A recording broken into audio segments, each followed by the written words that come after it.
Welcome to the clusterfuck. This is the real spiritual journey. No fluff, no bypassing, pure honesty. This world is a total clusterfuck.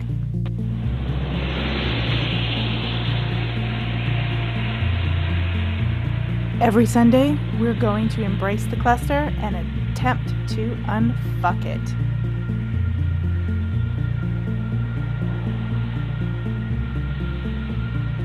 And we attempt to unfuck it not to perfect the world, but to better understand who we are and what the truth is. When we can sit back, observe, discuss, and analyze this giant clusterfuck, perhaps we can better understand ourselves and come up with simple solutions.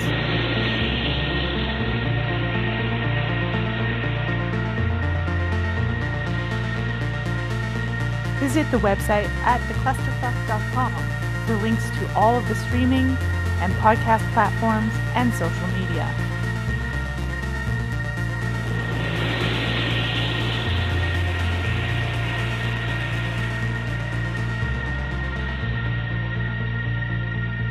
Now let's get ready to unfuck the cluster.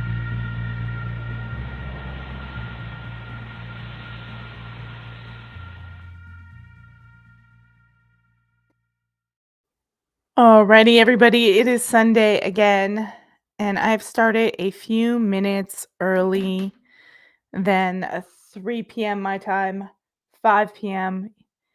Eastern on the clusterfuck because, of course, this week has been a very interesting week. I posted on the YouTube post tabs about some of the news that hit the scene about a certain Prince Andrew. Since I wasn't going to do an exclusive show this week, I'd already hopped on a couple of times impromptu before I started my new job. So I definitely wasn't going to do an impromptu show. So I posted about it. But yeah, it's been an interesting week. And so we'll cover Prince Andrew for a few minutes, but most of the time we are going to be in Cultland with the Reverend Jim Jones. Now, of course, the event that we're going to talk about happened on November 18th, 1978 in Guyana, Jonestown, and the Port Kaituna airstrip. We're talking about the massacre that happened. Now, most people know the narrative, the official drinking Kool-Aid narrative, but we are going to get into stuff beyond that. I have a whole slew of information to tell you guys. So we're going to navigate our way through that, and we will probably take a little mini break in about an hour to continue the rest of the way through. But, and I didn't look this up before, most of you are probably already subscribed, and I thank you very much. If you're not subscribed, remember, subscribe and hit the like button as we navigate in this. That helps out a lot. We got a couple of you streaming in, Incognito and Genocide. Hello, everybody. Yeah, my husband comes in and instead of hello, it's more like hello, but he's like hero. It's cute. Before I started this show, I had this baker's chocolate, and I said I'm gonna make like chocolate bar because I had baker's chocolate and some nuts and stuff sitting in the cupboard. So I melted it all down. It's did like a sweetener that's good for like keto, and then spread it out on parchment paper and put nuts and everything in it, and then I put it in the fridge. Got it solid, and I had a couple of pieces just before the show. And silly me forgot that oftentimes dark baker's chocolates triggers like a migraine. Like it makes me get all funky, and that's exactly what happened. So I thought, well, I better take a Tylenol and start this show early. I threw the rest of the chocolate out so I'm not tempted to eat it again because I keep forgetting that a lot of times chocolate will do that to me, especially if it's dark chocolate. It just messes me up. So if I'm a little woo or slow, that's the effect of the chocolate, which I threw out. I'm a milk chocolate. I think milk chocolate's a little less crazy on my stomach or something. Okay. See a few of you, more of you are coming in. That's good to see. I started early. For those of you who are just popping into the room, and I apologize. I have notes. This is just an outline. This isn't all the stuff. I have an outline of things to go through, plus another page. I have tabs open. I have video. I have another video on my phone that I have to upload on the break that I haven't even been able to get in the system. So there's a lot of things to go over about Jim Jones. But of course, you guys all know that Prince Andrew was arrested on allegations that he basically shared confidential information. Of course, they're never going to arrest him on the most heinous of charges. That's never going to happen. But everyone is, curiously enough, all excited about this, and they're showing Prince Charles or King Charles going to a fashion show like he's the hero of the day. And I think this is what this was meant to do. The more I watch it, the more I'm like, really, really, the hero of the day, Kirby, is in the room. This is very vampire related, Kirby. We are gonna have a show. I do want to do a show on the Vlad thing and King Charles at some point. But King Charles is being lauded as, oh, the poor King Charles. Oh no. The guy who's related to Vlad the Impaler, who had a pedophile, Jimmy Savile, in his upper inner elite circle for decades and decades, who helped him with his marriage with Princess Diana, obviously not very well, who was a pedophile, a child trafficker, and allegations of being a necrophiliac. I'm not even exaggerating on these. He was a monster. And this is who not only King Charles surrounded himself, but his father and another Mountbatten, Lord Mountbatten, who was a pedophile, a relative of his father's, was the one who brought Jimmy Savile in. And if you go watch video clips of Jimmy Savile, you will see a creepy, creepy, creepy monster. Like, I don't know how they put this guy on TV and people probably were cringing. They were just gaslit not to say anything. I've talked to several Brits and people from England, and they were uncomfortable. They didn't like the guy. But many people went on his TV shows and engaged with him. Just gross. So if you think that King Charles is a victim, you've got to be joking me. And so one of the predictions is that when Queen Mama Elizabeth died, that there would be no protection for Andrew. And I thought, yeah, that's probably the case, because she was probably the queen protector of her psychotic son. And now that he's gone, the system's like, okay, like I told you, there is always they're not just projecting down on us, the plebs. There's always an inner fight amongst the elites. I'm gonna go. I have a really good. I hope I saved it. Please tell me I had the mind to save it. Oh God, yeah. I got to do this for another time. David Copperfield was on the list as one of the guys who was stopping the Epstein list from being released. I got to start. I met the guy. I was up on stage with the guy. So, anyways, I don't have it, but there was this guy who he does videos, they're more eclectic or whatever, and he basically outlines, look, all this stuff the elites have always done, this child blood sacrifice, satanic stuff, they've always done it. And they probably did it less, manipulate, like more out in the public or whatnot in the past, but they covered it up under all these guises of, charities, political parties, campaigns. Some people say some of the people who were involved in Epstein life, did life touch photos. They are all in all these children charities. They cover it up with a veil of, hey, we're helping, but they're devious and they're using a lot of these facilities anywhere you could think of.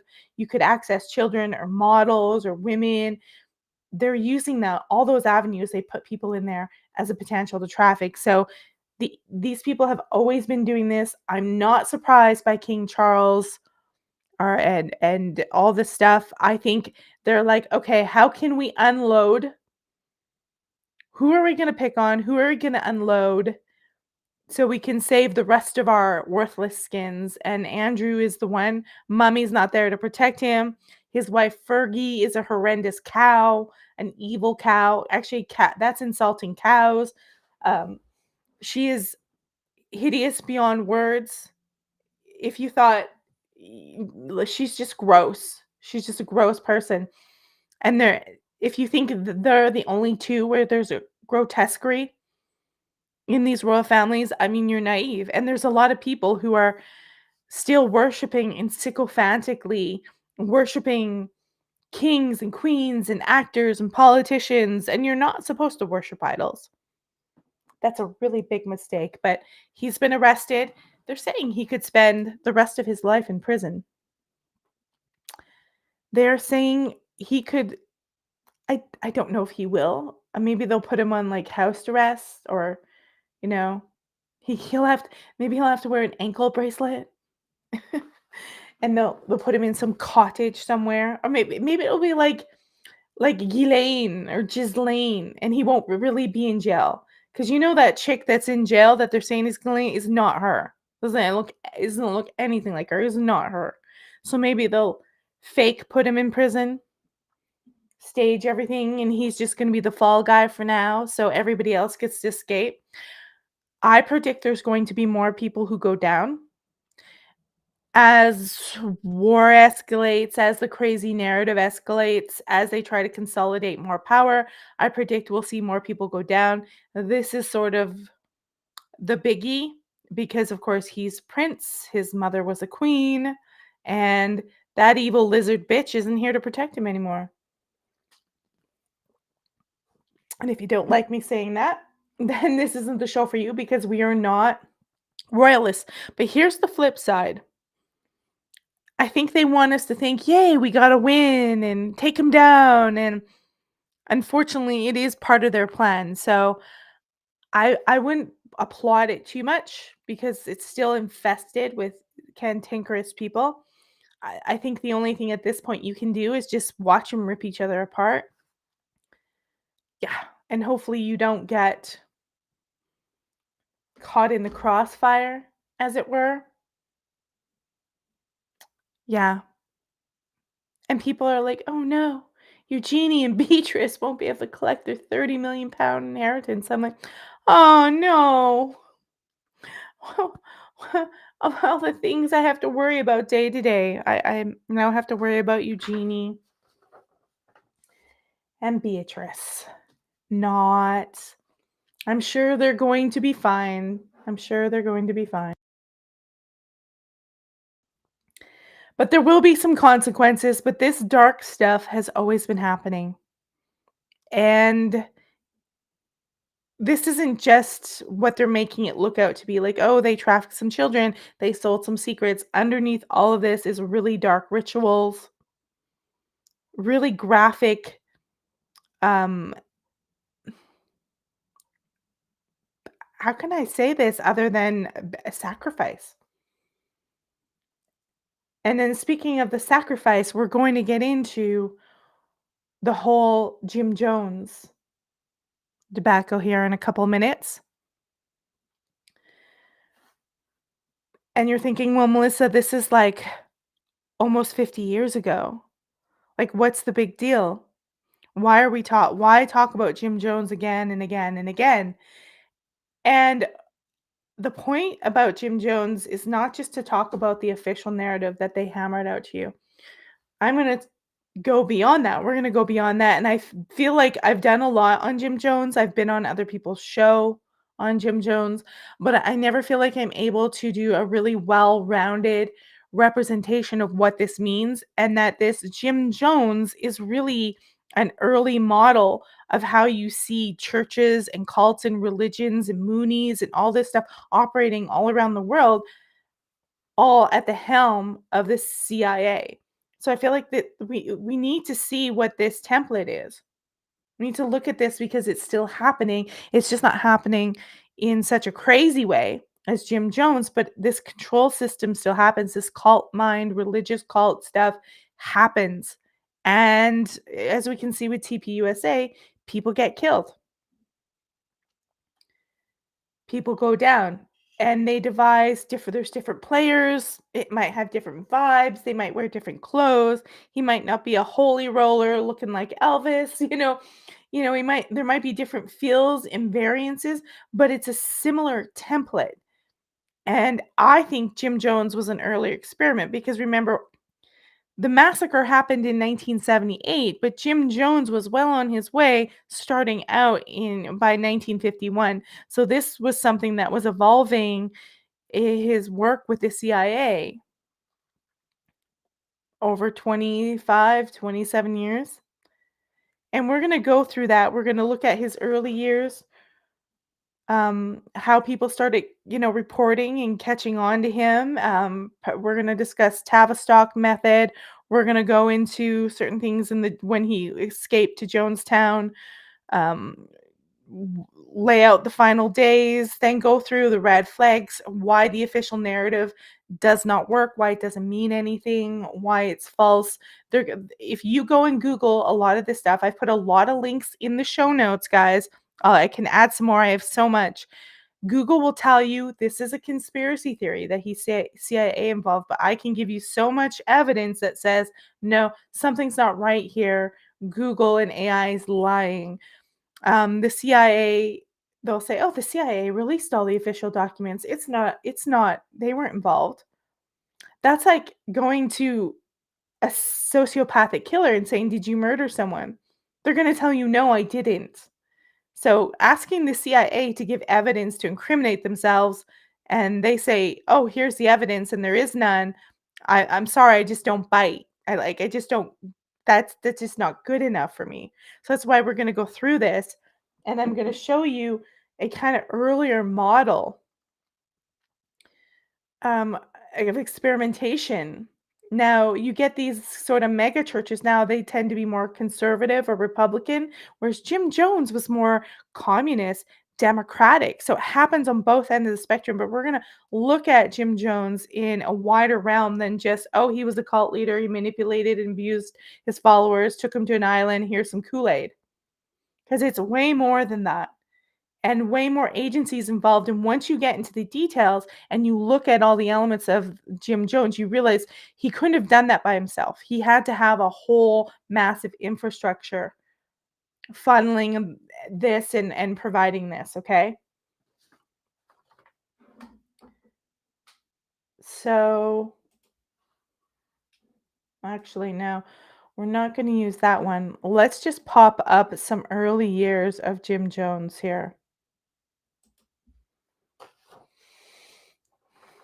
We have that? No, this is the one we want. Okay, so this is just the stats on Jim Jones.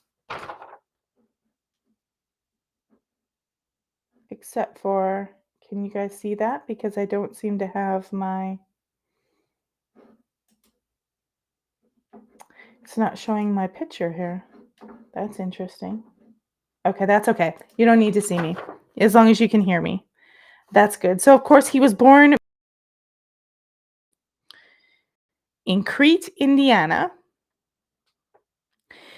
Father was an alcoholic, mother was a Cherokee Indian, sole financial supporter of the family, poverty. They lived in poverty. Neglect was there with Jim Jones' early years. He perceived himself as an outlier. And when he was very young, he was very obsessed with death and religion. He performed funerals for pets. I have not investigated or ascertained whether he killed the pets first and then performed them, but I do know that if he found dead pets, he would perform funerals for them. He was very much into mimicking ministry. He was preaching to minority Black community even as a child, saying that he identified with them. He was a very hypnotic speaker even as a child, and he listened to kind of Hitler speeches of all things, Hitler speeches, which is interesting. One thing I didn't know about his father. I'm gonna go to share screen here.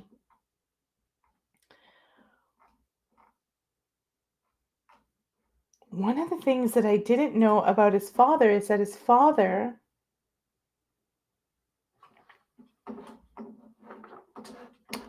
apparently was KKK. And this is something adding new to the realm, that not only did little Jim watch Hitler and like Hitler's speeches, apparently it's saying he was born during the 1931.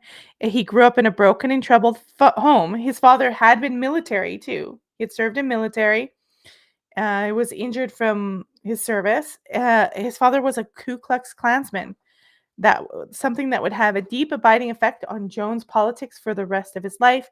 Neglected by his parents, the young Jim Jones was taken under the wing of a local Pentecostal ministry. That's what influenced his preaching. And he would be greatly influenced. He would give sermons, like I just told you.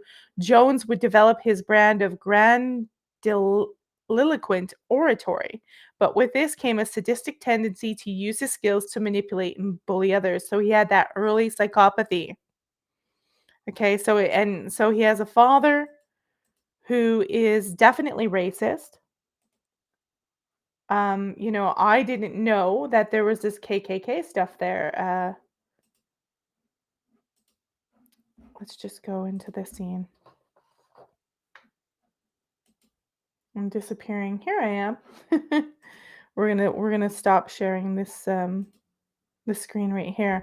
So yeah, I had no idea that his father had this sort of racist Ku Klux Klan background. I knew that his father had definitely served in the war, but there you have it. Now, when you get to him a little bit older, we're going to skip ahead here a little bit. Let's go back to here. You've got Jim. He's got this preacher background. One of the things he did early on when he was being a preacher, he had his own church. He would sell monkeys door to door. That was one of the ways that he was meeting people, getting in to get them in their party. So, but he also started attending Communist Party USA meetings in 1951. And if indeed, like we're going to say, that he was a member of the CIA, I'm going to think that if he didn't start as a bona fide communist, he was a plant. So that sometime before 1951, he might have been in with that. Now remember, he's born in 1931, so he's 20 years old when he starts going to these meetings. It's bizarre. He said he was frustrated with the FBI and society harassments of communists. But that's the perfect guise. That was his shtick, right? That his shtick was with that. 1952, he became a student pastor at the Somerset Southside Methodist Church. Later claimed he left because they forbade integration with minorities. See, he puts on this almost mask of he's for minorities, even though he was raised by a KKK father and a father. He was all into. And this comes forward. This kind of darker inner self will come forward as you go ahead with Jim. Like I said, he sells monkeys door to door. That's a red flag. That was a red flag for me because I'm like, where'd he get the monkeys? 1950s. It's not like monkeys are like, that told me he early on had some kind of link to South America. That was just a really red flag. So he studies Hitler, Father Divine. Go look him up. Huge influence. He was a cult leader. He knew how to manipulate, make people subservient. Father Divine specifically told him that you have to find the enemy within your own group. I have a feeling that the CIA might have told him that because that's how the CIA operates. He created the concept of the rainbow family, 1954, adopting children from different racial backgrounds. This is a cover, guys. So typical. It's like having these nonprofits or pretending you are giving to charity to hide your evil. Regularly conventions and road trips with buses of members to spread the gospel. His family traveled with him to Brazil, where he researched the economy and how locals would perceive his message. So this is a good place to start getting into the X articles because he's trying to make it like, hey, we're just looking at the economy. We're just looking for some way to spread our wings with our great church. We want to expand beyond Indiana. And that is couldn't be more further from the truth. In fact, the CIA has always been known to be operating in a lot of these countries. And we're going to go to a little X account that really outlines his early days in Brazil, which is so important because you start to see right here in the early 60s, people start talking even then about Jim Jones and his ties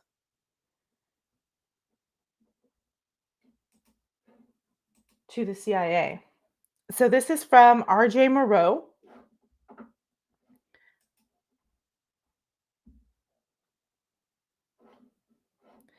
Hey, J.E. Merrick, it's good to see you here.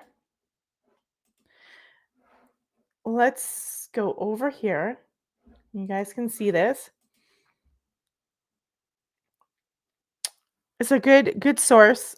Jim Jones traveled to Brazil to study mass manipulation techniques. They know he did.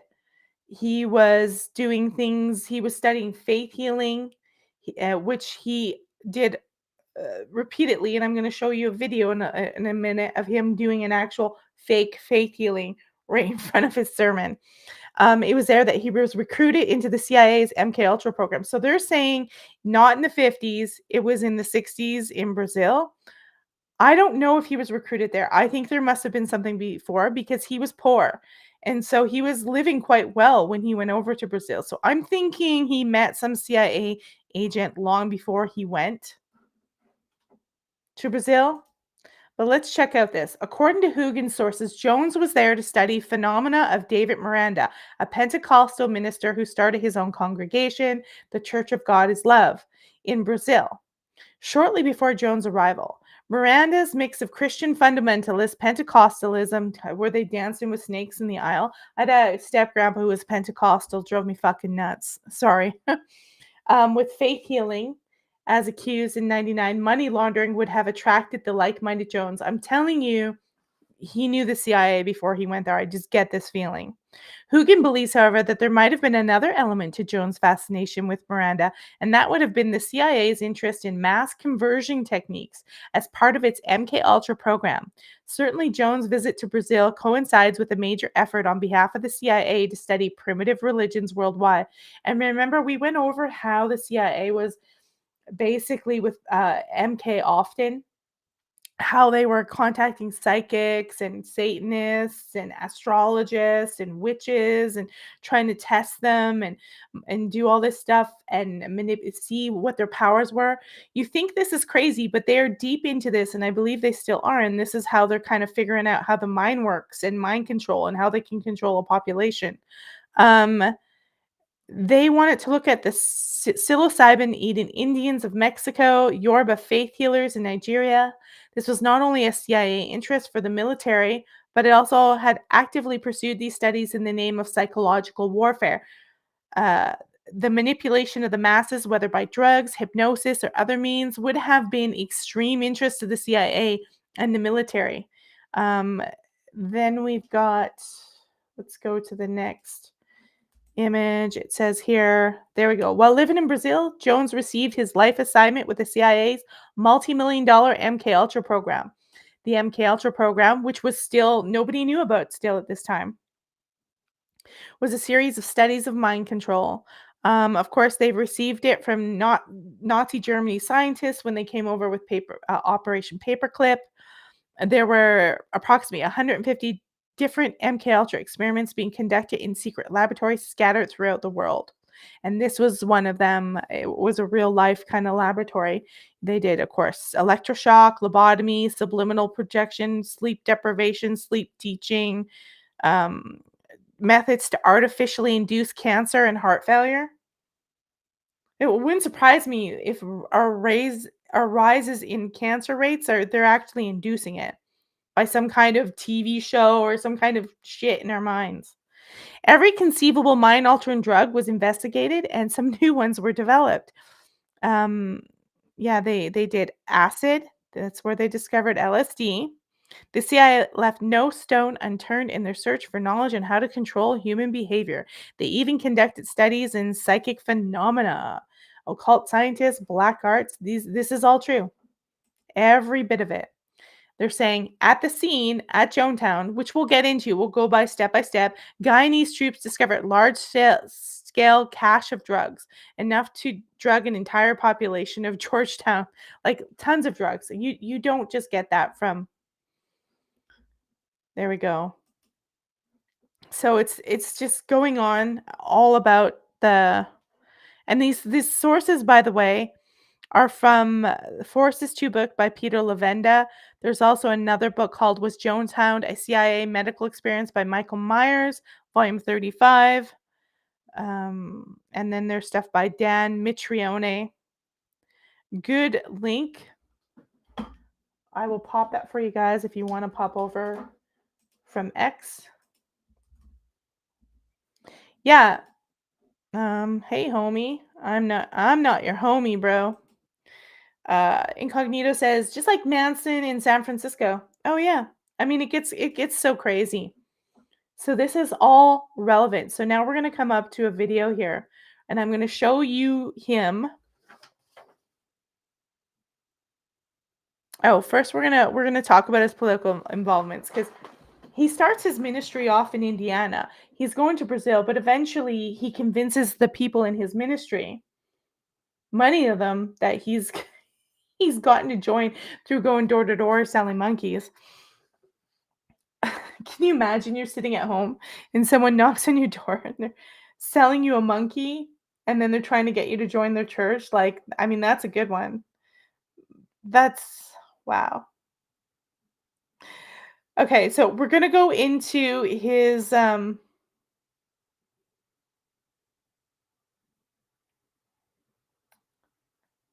sorry, I'm just looking here because I wanted to show you guys the video of him doing a faith healing thing, but I want to also just go into political involvements because he moves from Indiana and the whole church goes with him and he creates that enemy within, which is exactly what it is. He creates the enemy within, just like that Father Divine told him. He makes them think that there is a white supremacist Nazi because most of 70 to 75% of his congregation is black. They really, he was optimal because he had an influence in the black culture, and there was something about that, and with civil rights and all the stuff going on and anti-war, that the CIA seemed to really like about Jim Jones. And so he convinces them that there's Nazis after them. It's, and then the irony is they're in the hands of the wolf themselves, and which is Jim Jones and the CIA. And so they, at the church, there's like, swastikas and graffiti threatening them painted on there. And he's like, see, look, people are after us. My guess is Jim Jones probably carried that out or paid somebody to graffiti it. So they all follow him to San Francisco. Now we know this is CIA headquarters here. This is another reason that anything that's happening in San Francisco right at this time, right away, I'm suspicious. And there's many headquarters all over the world, including near, probably near where they were in Guyana as well. There's probably some kind of headquarters somewhere. I mean, all over the place. We can go into this. So when he is in there, it's important to understand how politically involved he becomes. Because it's at this point that he's getting so popular in the media, he gains a lot of power. He's a preacher, a healer, a prophet, and he's starting to kind of leave his general Christian ministry preaching. He's preaching more about communism. He's starting to kind of, get into that we're all gods, but no, I'm Jesus. And he's like the reincarnation of many different cult leaders. You see that all the time in cults. But he was also put out humanitarian work. He would say, hey, I'm a great humanitarian, but of course it was all his followers that were doing all the work. He made it look like he was so self-sacrificing, but other people were doing it. He's the typical narcissistic psychopath. So politicians start seeing this guy as a valuable asset, and I'm sure the fact that he was in with the CIA, which they're going to deny, really helped him get in with different politicians. So he started to shift elections and he used his base, the people that followed him, to manipulate things, show up, on behalf of different politicians, make it look like there's lots of hype around them, and sway people's votes. He, um he would say he had 20,000 members. They think he probably at tops had 3,000. He would exaggerate his numbers a lot. The People's Temple was also accused of voter fraud on behalf of Mayor Moscone. It was alleged, though never proven, that Jones had many people from out of town come in and vote using dead people's identity. Moscone won 12-1 as mayor of San Francisco. They're not just unusual numbers, it's just so unlikely. You're more likely to get hit by lightning twice in the same spot. Like, these are just almost impossible numbers to get. It's just really obvious that fraud took place here. He, out of that, gets a position of chairman of the San Francisco Housing Authority Commission after Moscone's win. He's got a lot of people under his thumb. He then goes on to meet with Jimmy Carter, running mate. On the tarmac in San Francisco. He meets with Jimmy Carter. Actually, he's one of the reasons Jimmy Carter won is he sent his followers out to basically campaign and do pro stuff on Jimmy Carter's behalf to make it look like there's a lot of hype and excitement to help out the legging campaign. He was in with Willie Brown. You know Willie Brown, Kamala Harris was his mistress. Willie Brown was into him. Martin Luther, Jim Jones was basically Willie Brown said Jim Jones was like Martin Luther King, Angela Davis, and Albert Einstein, and Mao Zedong all rolled in one. Dianne Feinstein, she's recently passed away. She loved him. Harvey Milk gushed about him. Jane Fonda loved him.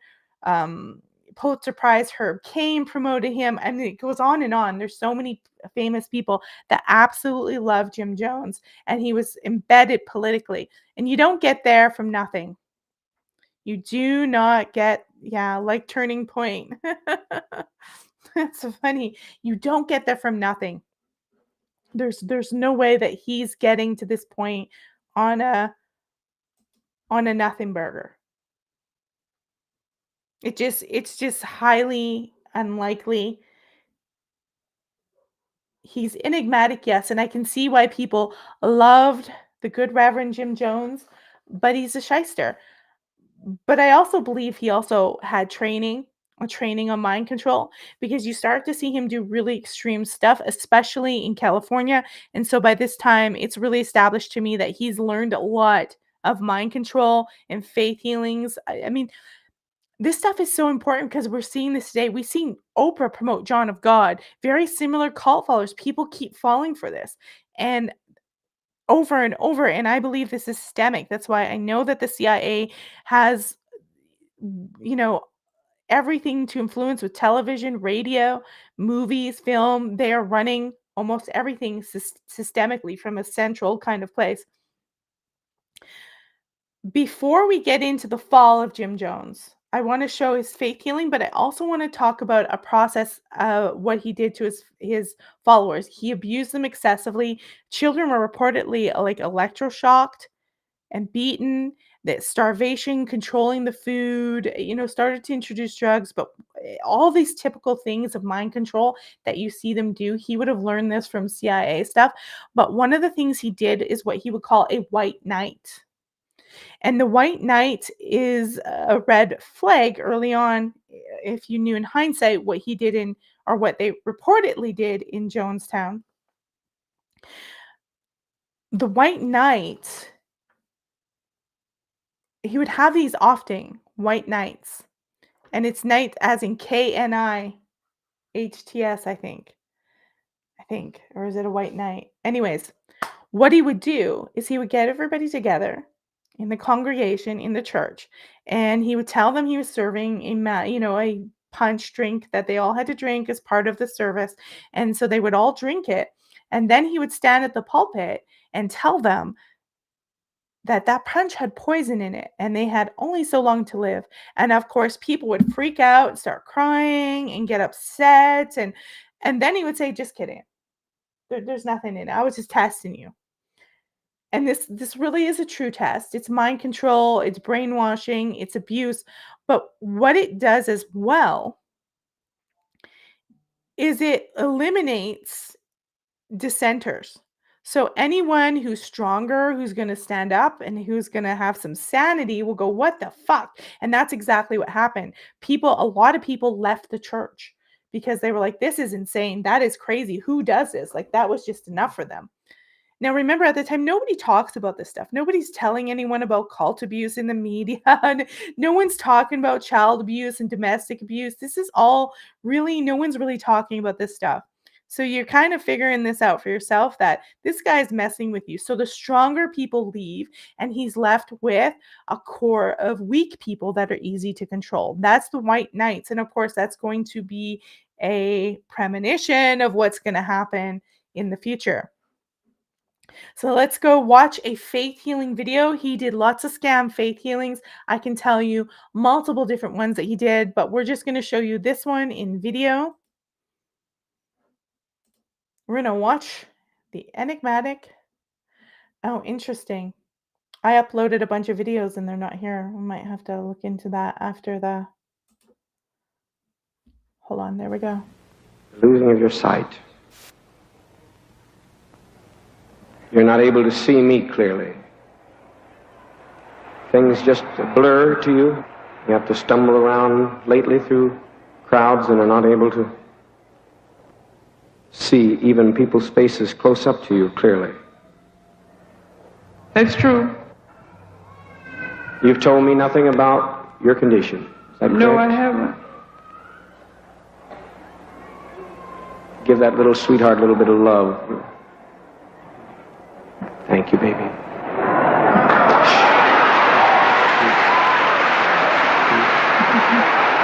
Peace. Now, take your glasses off. Let's just dare in our faith. We've seen Sister Brown here who was blind, totally healed. We saw one of our sisters blind from her childhood. It could be hysterical blindness, whatever. We're not concerned. She was blind and could not see. Now, look at my face. I'm going to hold up some fingers. You concentrate hard. I love you. The people love you. And most importantly, Christ loves you. What do you see? How many fingers? 3.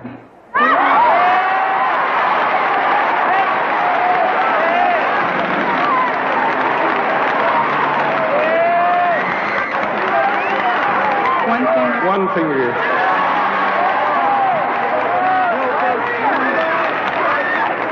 You don't even need your glasses, child.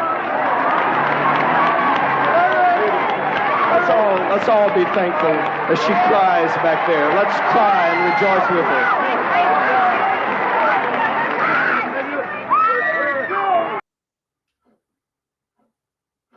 Yeah. Also a reminder, you're wondering, like, why would these people put up with it? By this time, a lot of the people have signed over most of their savings, their pension checks. Some of them were even business people, and he's controlled all that money. They've given him over their assets to him. So they've lost control. Absolutely lost control of all of their independence. That's why you don't give up your financial independence just for anyone, because you're giving up, your ability to escape in a lot of realms, especially not somebody like Jim Jones. But remember, in these guys' defense, nobody knew about stuff like this. And this still happens today. People are waving hands and giving money to TPUSA, and it happens all the time. I think they've gotten more sophisticated in how they do cults. I just want to go over again because my system's showing me. Let's remove that. My system's showing me that I have on my phone. It's saying the videos I want are there, but in my system here, it's saying no. So let's do the. Let's go back to the video storage. That's really weird.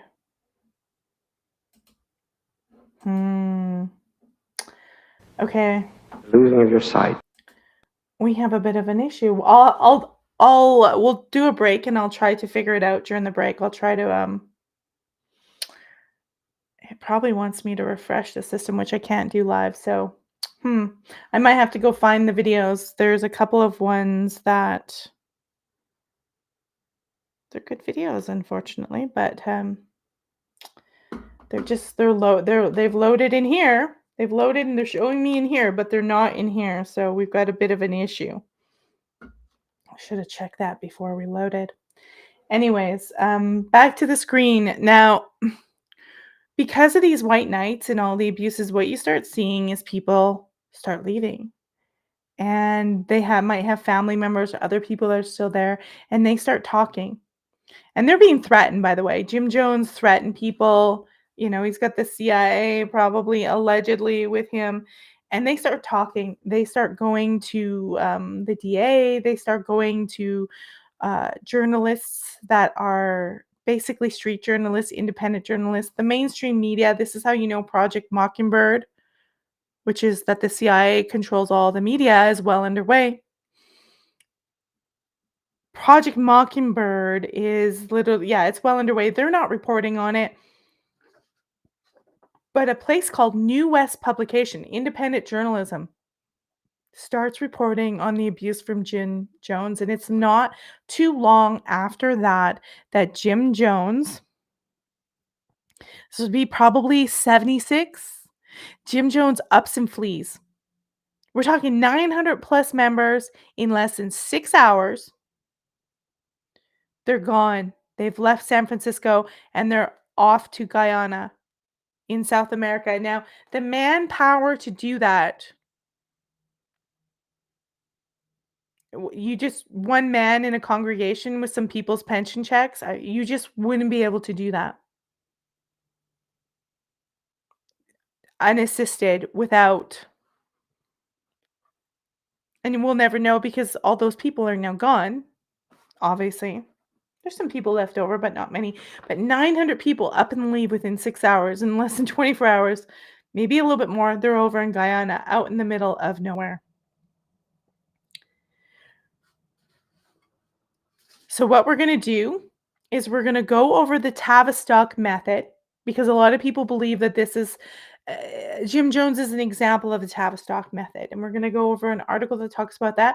We're going to have a little break, and then we're going to come back and we're going to talk about what happens, the process, how they go over there, and what are the key elements of the CIA, what happened there, and with the after the massacre that really signifies the CIA. And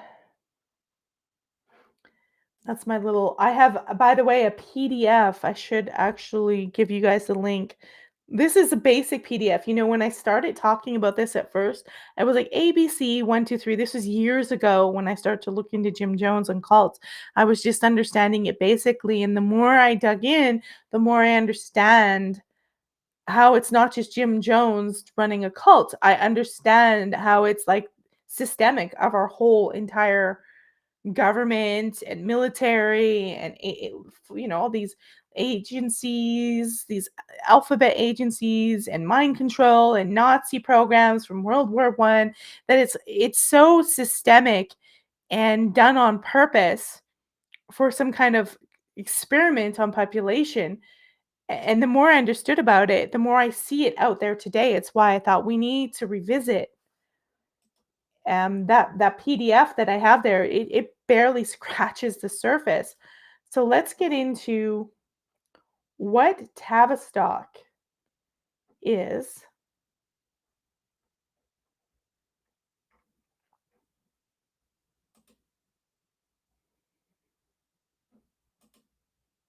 Which one is this? Is this the right one?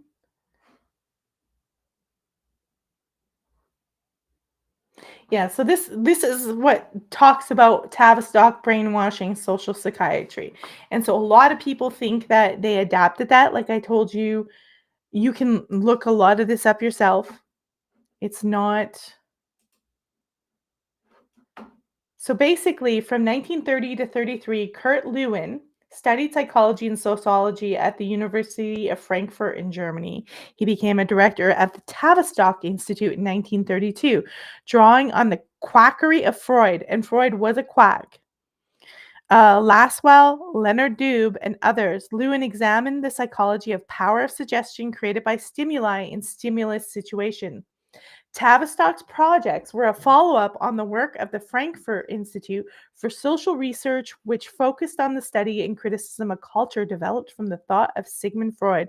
Freud believed that conventional morality is an unnatural repression of the sexual urges imposed during childhood. And remember, I told you he formulated this opinion because he was trying to cover for elite Jewish men who were molesting their daughters.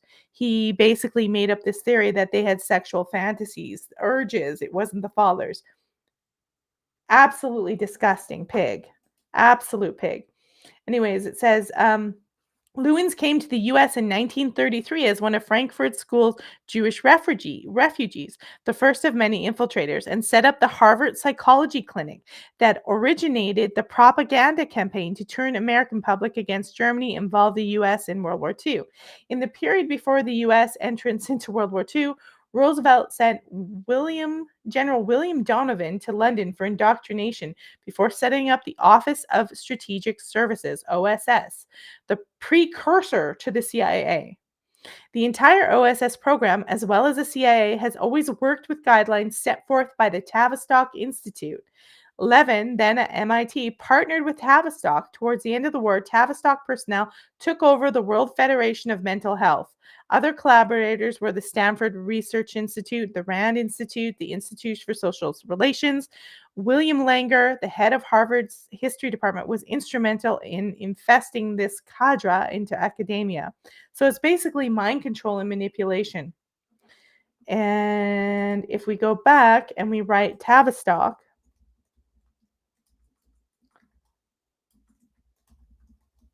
method,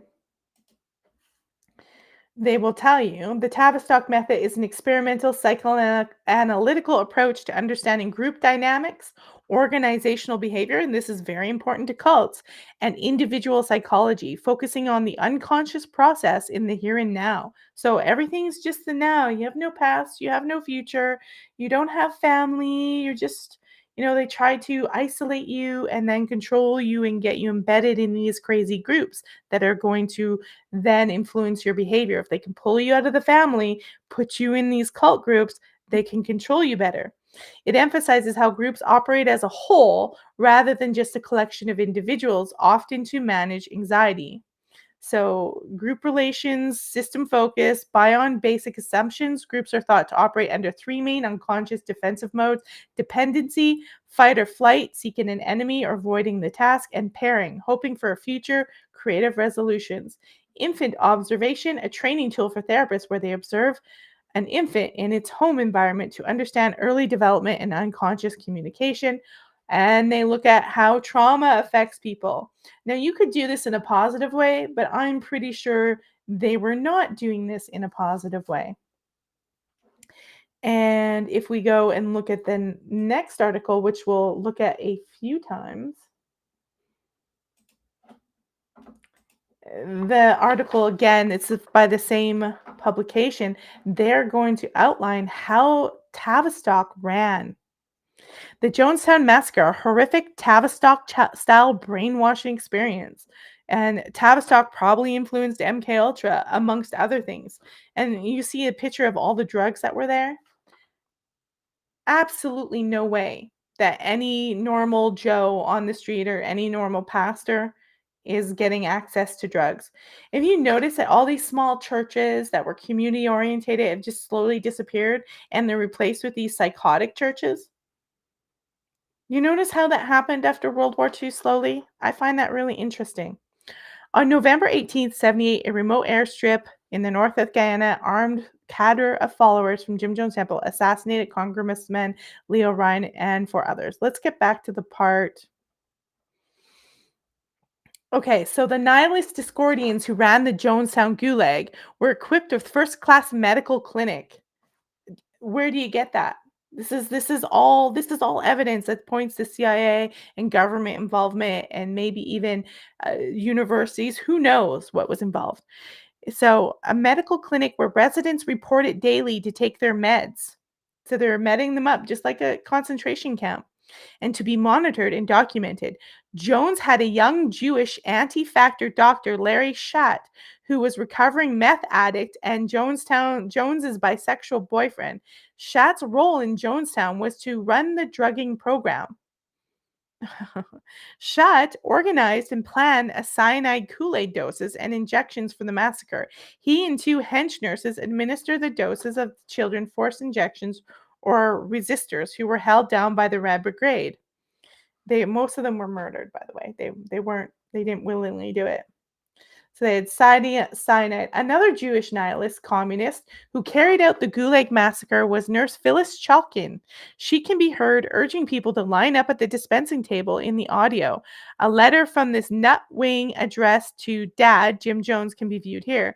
As she puts forth her ideas about how revolutionary suicide would be carried out.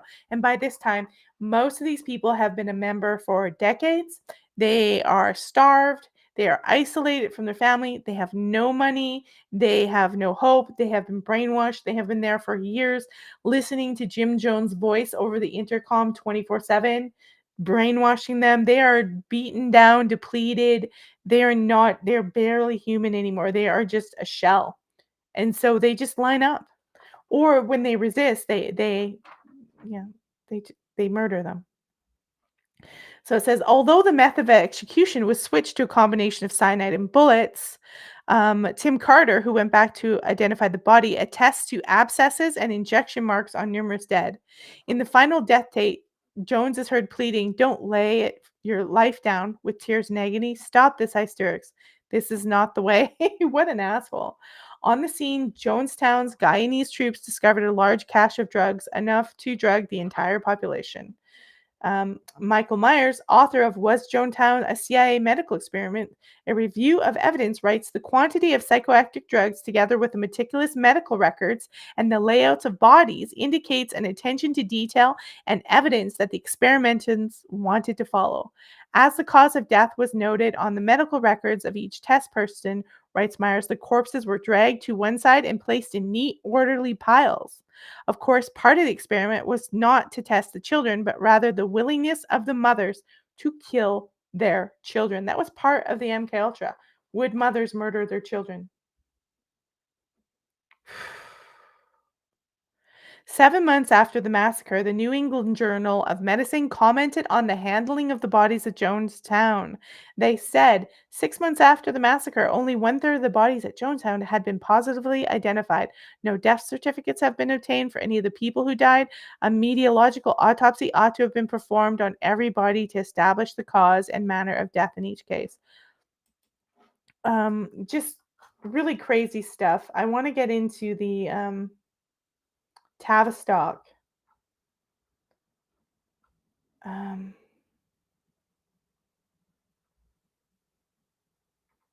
yeah, some of the things he did, some of the stuff he's doing to them, they're already brainwashed by the time they get there.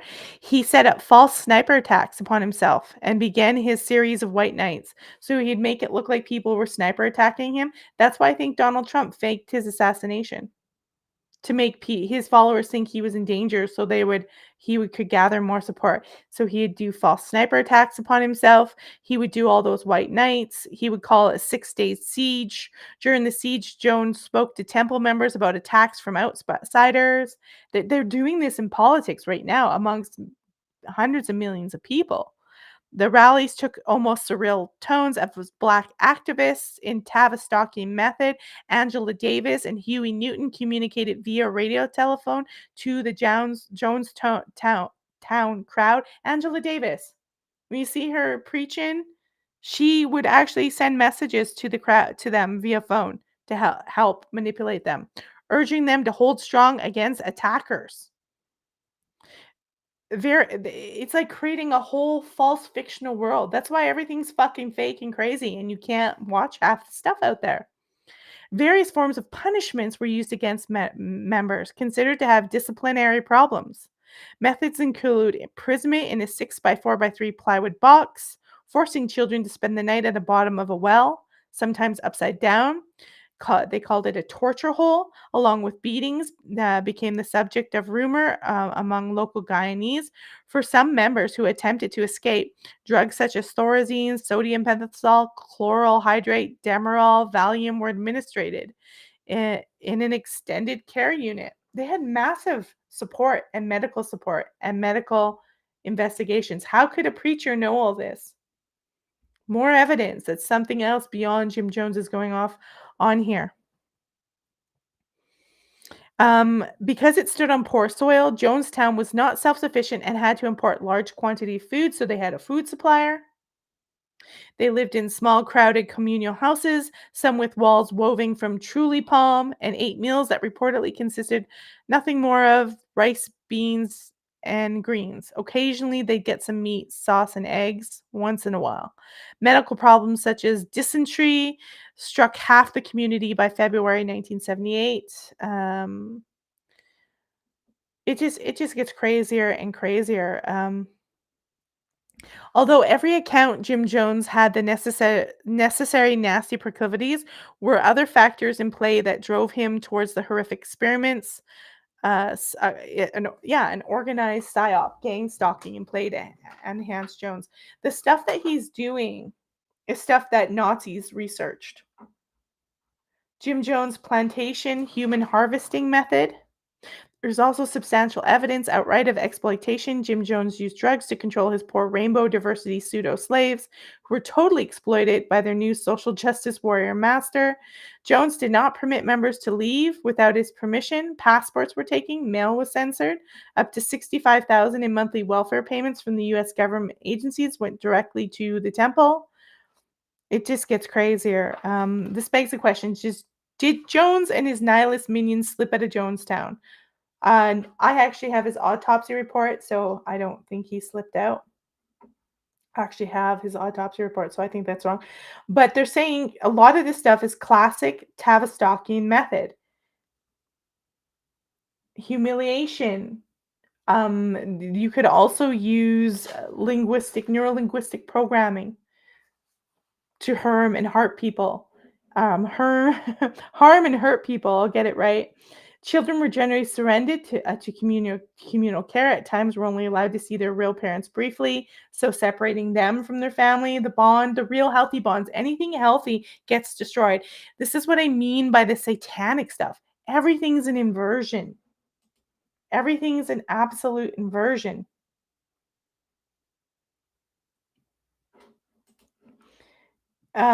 So Tavistock,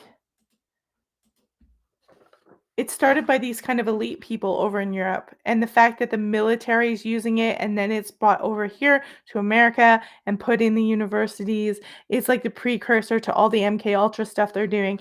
It was what the OSS, which would later become the CIA, were using. And we know Alan Dulles first served as head of the CIA, and he was recruiting, and not just recruiting Nazis, he was actually getting corporations to fund Nazi Germany during the war, before they bring them over in Project Paperclip.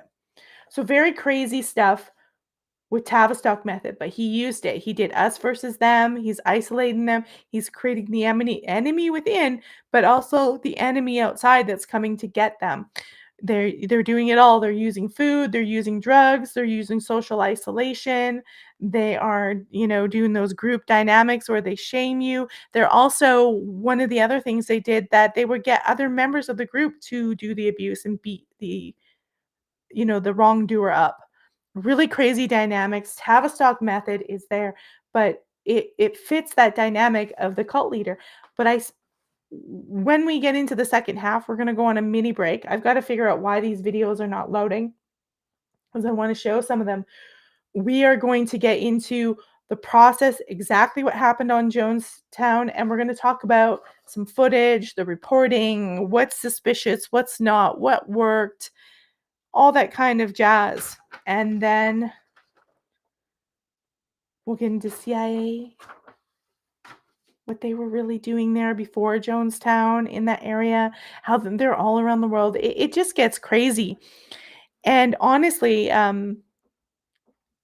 if we can, by the end of this, if we can learn anything about Jim Jones, we should learn that this was MKUltra, MK Ofting, drug stuff on, you know, crack. I guess that's the analogy I'll say. It was literally out of control. It was like an early rendition. So I'm going to disappear. You will see. I'll leave you with some nice music, a little video. Give me about 10. I'm going to sort out this video problem, dogs to the bathroom, whatever, and I'm going to try to sort out this video problem and why they're not loading. And if not, I will go find the videos on YouTube. I think I still have them. Hopefully I can locate them. And then we'll get into part 2 where we get into 1978. We're building up with the Congressman Leo Ryan, the complaints, the fall of Jim Jones, and all the stuff that happened actually in Guyana. So I'll see you in a few minutes. Take a break, get up and stretch, and join me back.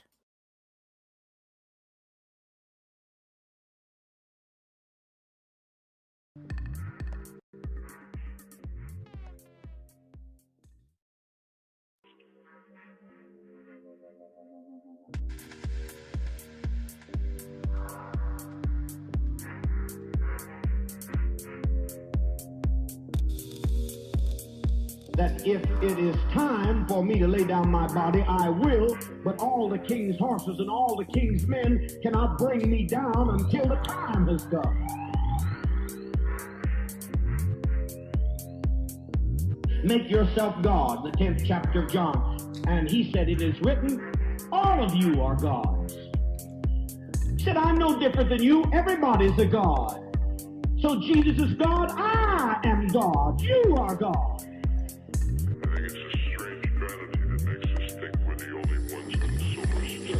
I have never done anything with any of you, whatever it was, at any time, that it was not to bring you to some growth. Listen, all ye scoffers and poisoners, we're feeling good in the house of Jones today.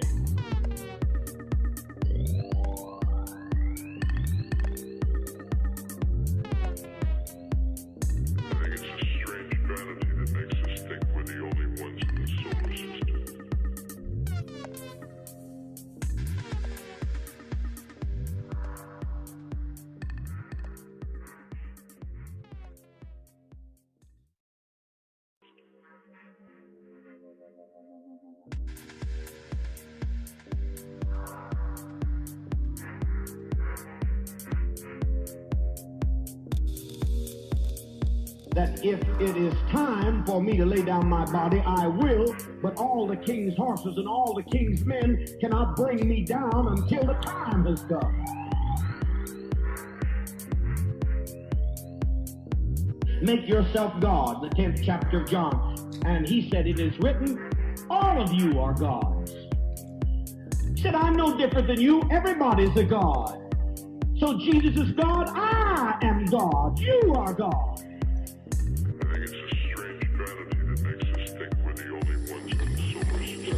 I have never done anything with any of you, whatever it was, at any time, that it was not to bring you to some growth. Listen, all ye scoffers and poisoners, we're feeling good in the house of Jones today.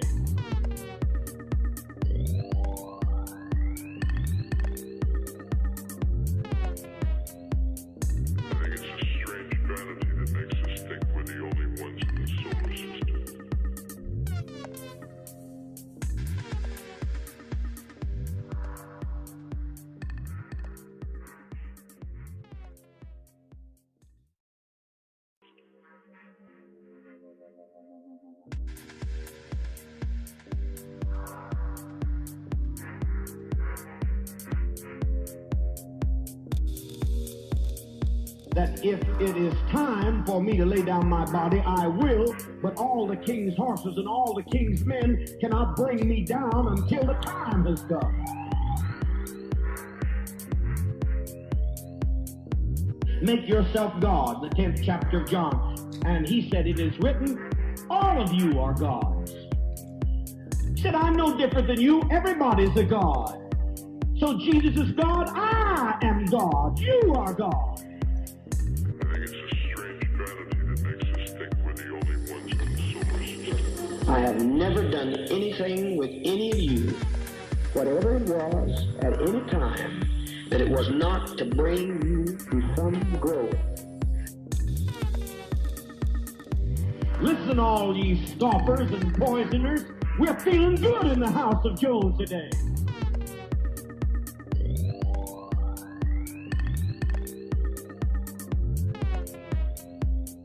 I think it's a strange vanity that makes us think we're the only ones in the solar system.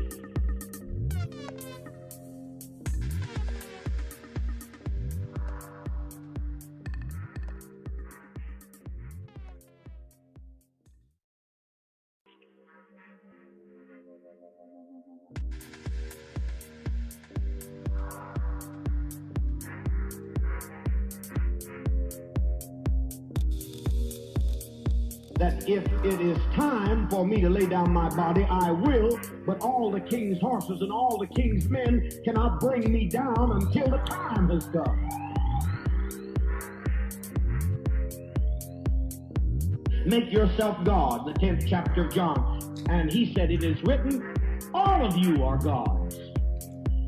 He said, I'm no different than you. Everybody's a God. So Jesus is God. I am God. You are God. I think it's a strange vanity that makes us think we're the only ones in the solar system. I have never done anything with any of you, whatever it was, at any time, that it was not to bring you to some growth. Listen, all ye scoffers and poisoners. We're feeling good in the house of Jones today.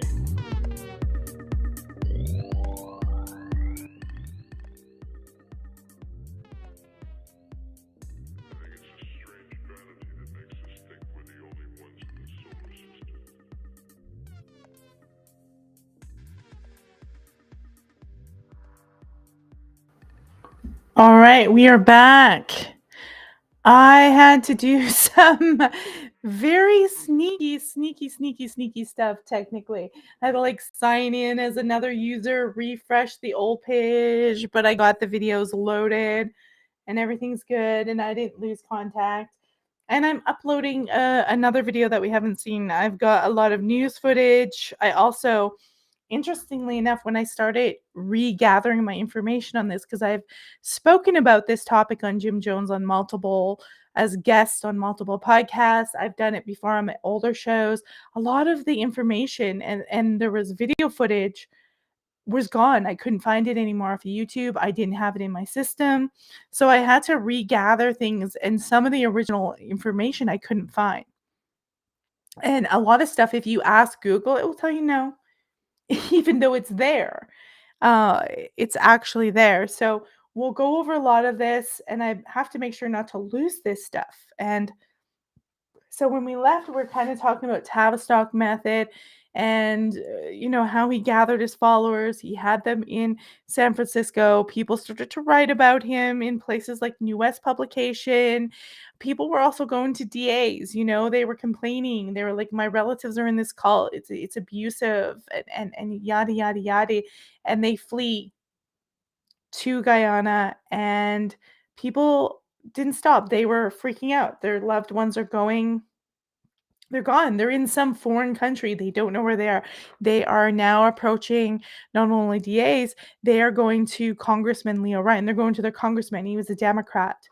And they are basically saying, hey, we want to know what's going on. We want an inquiry. This guy has just left. And remember, nobody really knows in the public about any of this. They just think Jim Jones is still amazing. It's not being reported by NBC or ABC. Nobody has figured out that there's something wrong. This guy is torturous, slave labor. He's doing all the classical stuff a psychotic cult leader would do.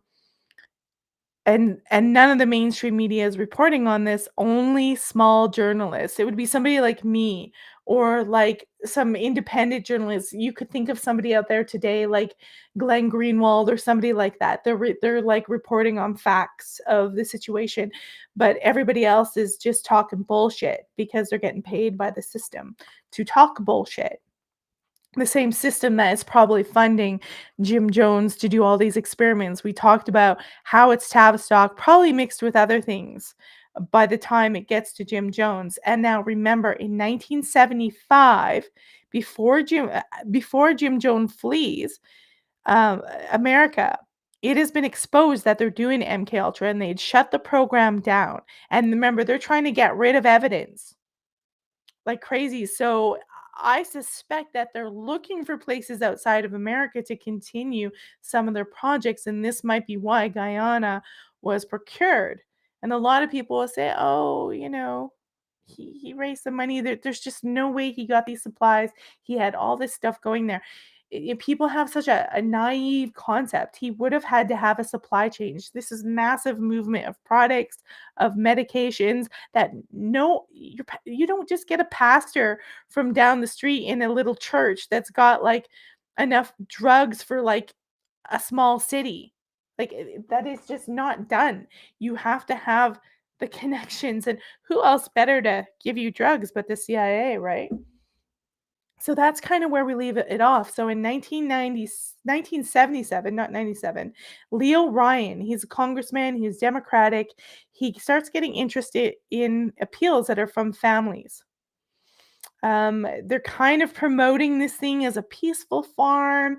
NBC, they do have some news coverage of it, and they're calling in, and everybody's showing, the typical brainwashing crap like you see when people go for tours of Israel or whatever. They're trying to show you it's all happy and their loving community and their rainbow family.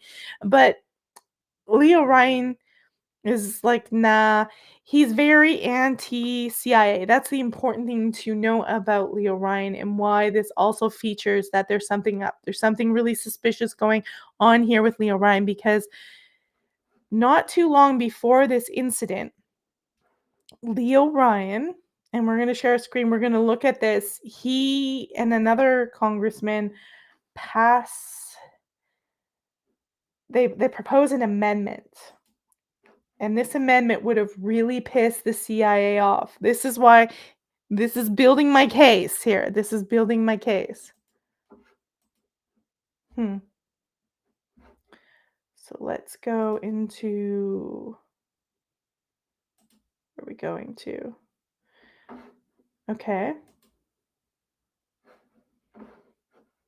So we're not sharing my, we're going to have to add a scene. There we go.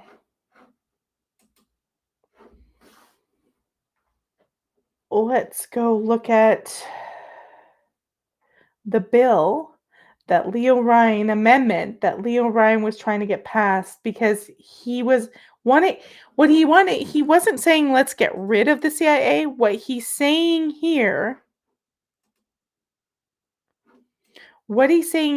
is he wants some transparency to the CIA. And if you understand how they're set up as Tavistock, and that's a precursor, and that they're really just crazy psychopaths, they probably hire mostly psychopaths, you understand that they're just not going to stand for this. So what Leo Ryan had done, it was called the Hughes Amendment Act. And it was an amendment to the Foreign Assistance Act of 1961, passed as Section 32 of the Foreign Assistance Act of 1974. The amendment was named for its co-author, Senator Harold E. Hughes, Democrat from Iowa, and Representative Leo Ryan, Democrat from California. The amendment required the President of the United States to report all covert actions of the Central Intelligence Agency to one or more congressional committees. So they wanted transparency, and they wanted it reported, in advance of it happening, not after.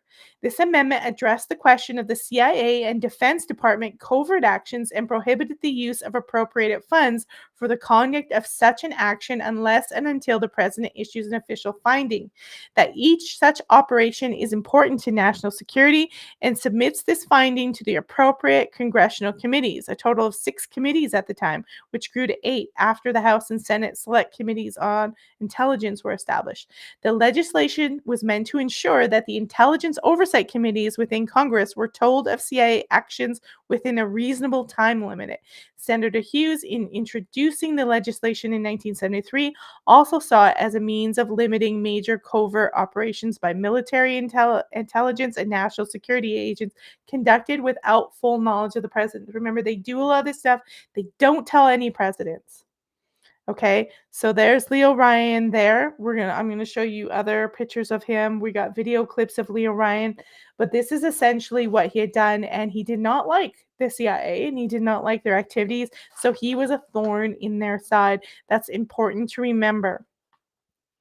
So by the time that Leo Ryan starts getting all this information from people on Jonestowns, he's seeing some problems. He's seeing, okay, they're doing something that they ought not to be doing.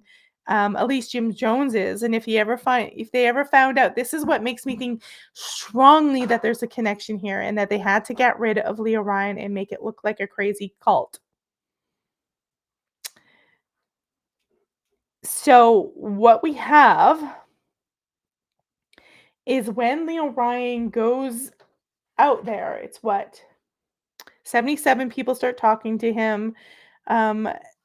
It's been promoted as positive. We got the Hughes Amendments Act, and in 78, Leo Ryan decides to go there and check it out. The families are nagging. He arrives there in November with a Jackie Spears, who's a Democrat. She's still in politics to this day. An NBC camera crew comes with him, and then they are escorted by what they're saying is U.S. Embassy official Richard Dwyer, who was assigned as Leo Ryan's escort. It's really important because he's going to play a key factor in this. And let's get into who Leo Ryan is. Not Leo Ryan, but I'm going to tell you who Dwyer is because they'll just say, oh, no, he was just a representative. He was the official embassy to Guyana. That's all he was. And that is not true. That's not true. Not true. We're going to get into that. And then we're going to watch some video clips because when he goes there, of course, Jim Jones tries to make it look really good.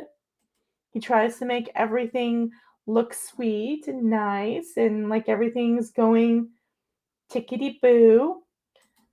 But Pro Wiki tells you about Richard Dwyer. And I'll stick a picture up of him after that's a bigger picture. They said, Richard Allen Dwyer, 1932 to August 29th, 1991, was a CIA agent who worked for the U.S. Foreign Service. He worked in Egypt and Syria and prepared the U.S. invasion of Grenada. In Thailand, he worked with U.S. Ambassador to Guyana, John Burke. So he definitely helped the U.S. do invasion of other countries. Okay. He accompanied Leo Ryan on his visit to Jonestown in the Guyanese jungle and was the only person in the area who had a functioning radio, which belonged to the CIA. He announced Ryan's death at the Port Kaituma airstrip to the CIA. The State Department did not find out till the next morning. Very suspicious stuff. Now let's go into the video. We're going to look at Leo Ryan speaking to basically the cult members. Oops. I want you to get a sense. I want you to get a sense for what things were like in the 70s and get this sense of the atmosphere at the time. It was kind of nice, but there was this sense of dread. Like you could sense this tension in between the members.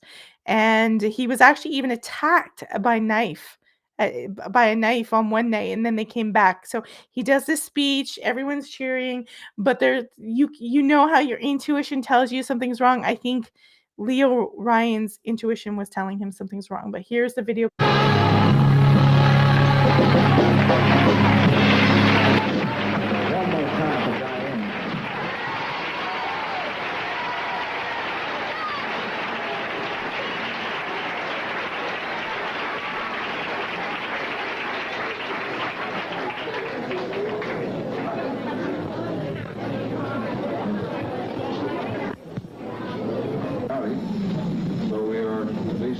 There's Leo Ryan. To that extent. I'm very glad to be here. This is a congressional inquiry. I think that all of you know that I'm here to find out more about questions that have been raised about your operation here. I can tell you right now that from the few conversations I've had with some of the folks here already this evening, that whatever the comments are, there are some people here who believe that this is the best thing that ever happened in their whole life.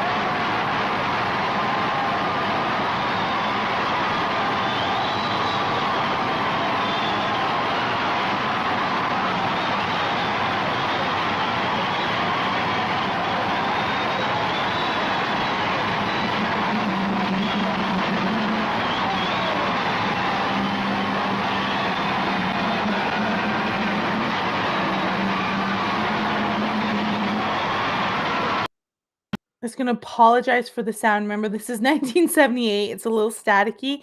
It's just to give you the sense of him. So it's about another minute and a half.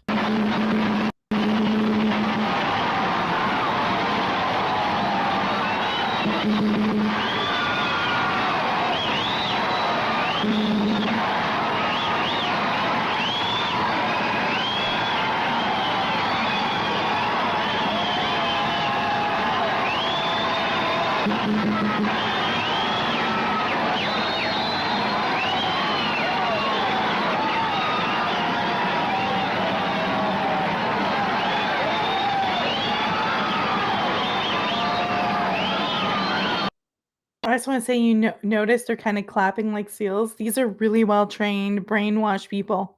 Like they're ecstatic. And that's one of the elements with all this brainwashing is you can make people feel this euphoria and this really disturbing connection to the mind control and the abuse. There's all those processes that they do, the group think, everything, the torture, but they also give a rewarding and they use an enigmatic figure who loves you, who, I'm not even going to get into the sex manipulation that was happening.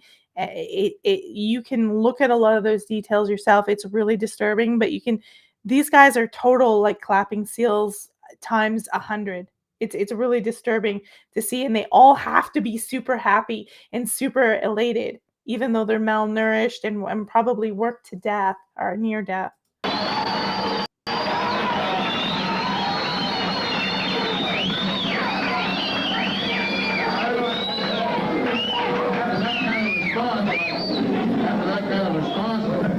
I feel terrible as again all registered to vote and say with you. The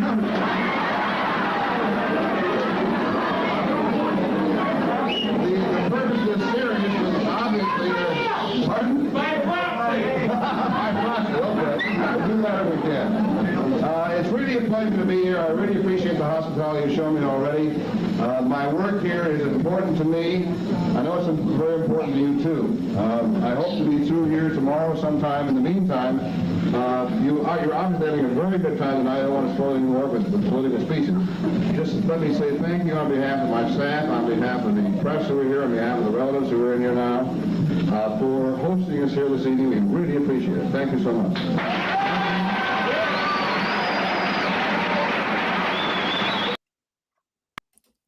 So that is some of Leo Ryan's last moments alive. There's him, Jackie Spears, who survived. She played dead. There is the NBC News crew, camera crew, and of course, Richard Dwyer. Those are the people that are there.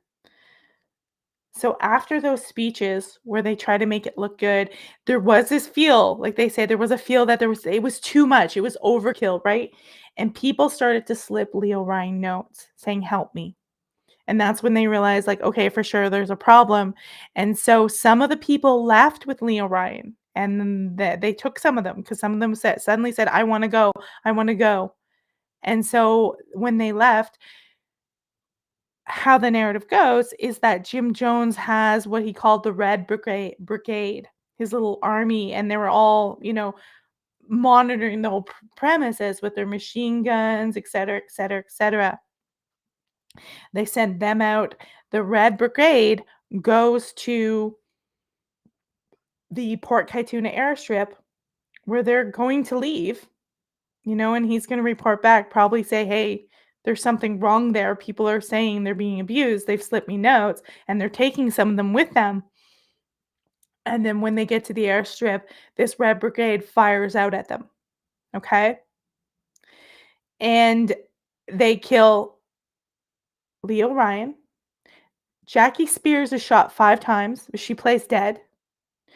The whole crew, the NBC crew, is taken out. They're murdered. And then that just leaves Dwyer. There is footage that I can no longer find of Dwyer with them. And then he disappears.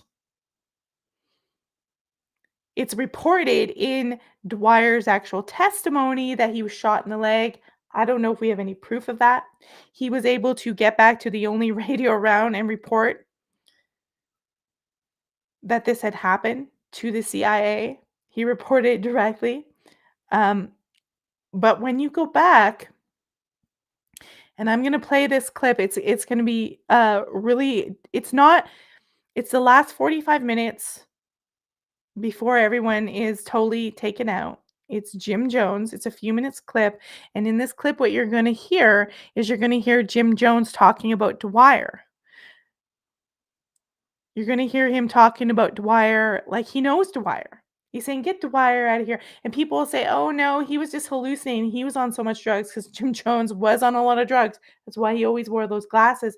But how would Jim Jones know Dwyer? That's my key point. Why is Jim Jones talking about Dwyer, this guy who's escorting Leo Ryan and crew there? Why would he know the CIA agent? He talks about it. He mentions him by names. People said he's making a mistake. He's on drugs. But he says, "Get Dwyer out of here. Get Dwyer out of here." It's almost like Dwyer's there. And they say, "No, no, he's on drugs. He's mistaken." But my point is how does he know him? Maybe he knows him because he was met him there. I mean, I've got a picture of them all standing. This is them at Jonestown. This is, but there's just something weird going on here. There's something unsettling about this. He could be mistaken, but he's yelling, "Get Dwyer out of here." And then you'll hear him someone say, "The congressman's dead," as it was planned because he sent the Red Brigade after them. But there's just something suspicious about Dwyer's participation and what Dwyer says. Let me see if I can find you guys this his actual. I don't want that again. We'll find his actual testimony, as you would call it. Is this it here? I think this is. If it will share it.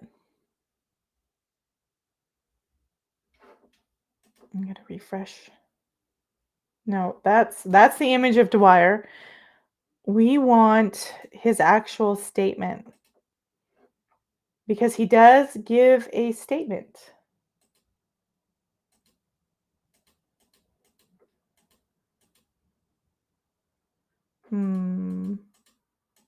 This is going to be difficult. He does give it an actual statement, and I have it here.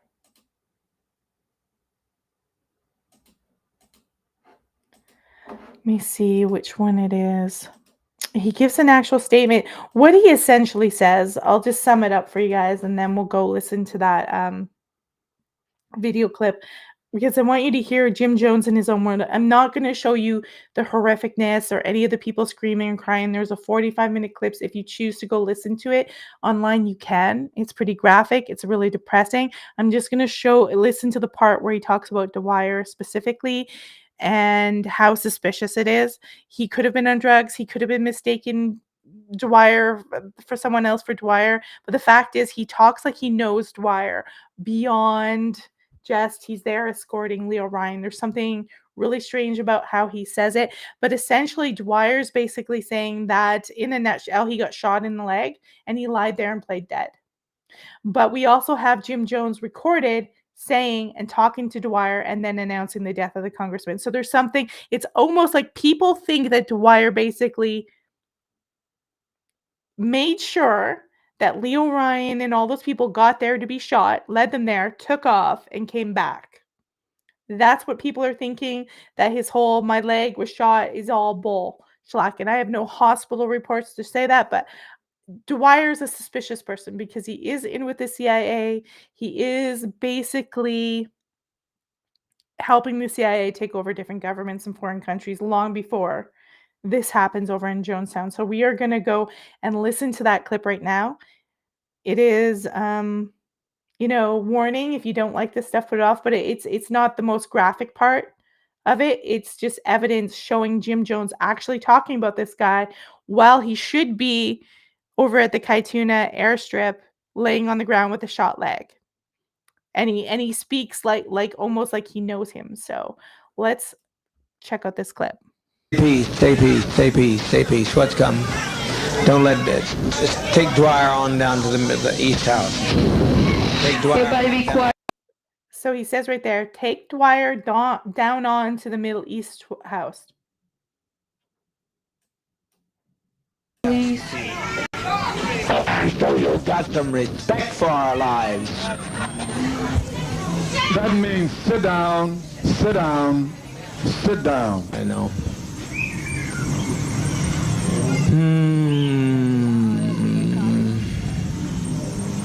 I tried so very, very hard. We're trying over here to see what can happen in Los Angeles. Who is it?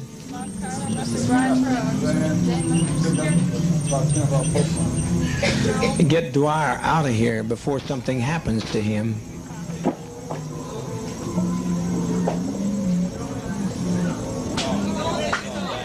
Dwyer? I'm not talking about you, Jara. I said Dwyer. Ain't nobody gonna take you, Jara. I'm not letting them take you, Jara.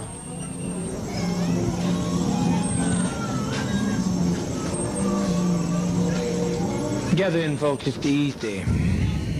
It's easy. Yes, my love. At one time, I felt just like Christine felt. But after today, I don't feel anything because the biggest majority of the people that left here were white.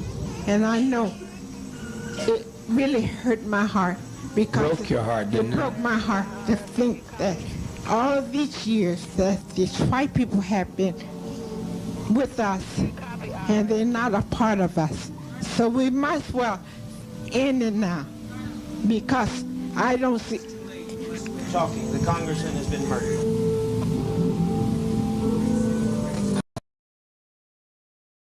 They've just announced that the congressman's been murdered. And just before that, he's talking about Dwyer. He could be on drugs. He could be whacked out because he sounds whacked out. But it just feels like he has a relationship with Dwyer when he's talking about him. Even if he's not there, that's beyond just, hey, he's an escort. Because he's concerned about getting him to safety. Why would he be concerned about that? If anything, he would, if he, is whacking the other ones out, he'd want Dwyer gone too. So there's something really suspicious in the whole context of that. And people come up with explanations and the CIA explains it away. But the whole context of that tells me that he actually knew Dwyer beforehand. And Dwyer may have been there. And then they announced that the congressman is dead. So it's quite likely Dwyer could be lying about his injuries. I don't know. I'll try to bring up his statement again. He's led them there, made sure they got to the airstrip so they could be basically gotten rid of. That would benefit the CIA because Ryan was a thorn in the side. And then nothing would get reported back. They could create up the narrative they want. Then he's taken off, gone back, and then said, hey, gone. Done deal. So we'll finish this clip up here. It's another minute, another 30 seconds.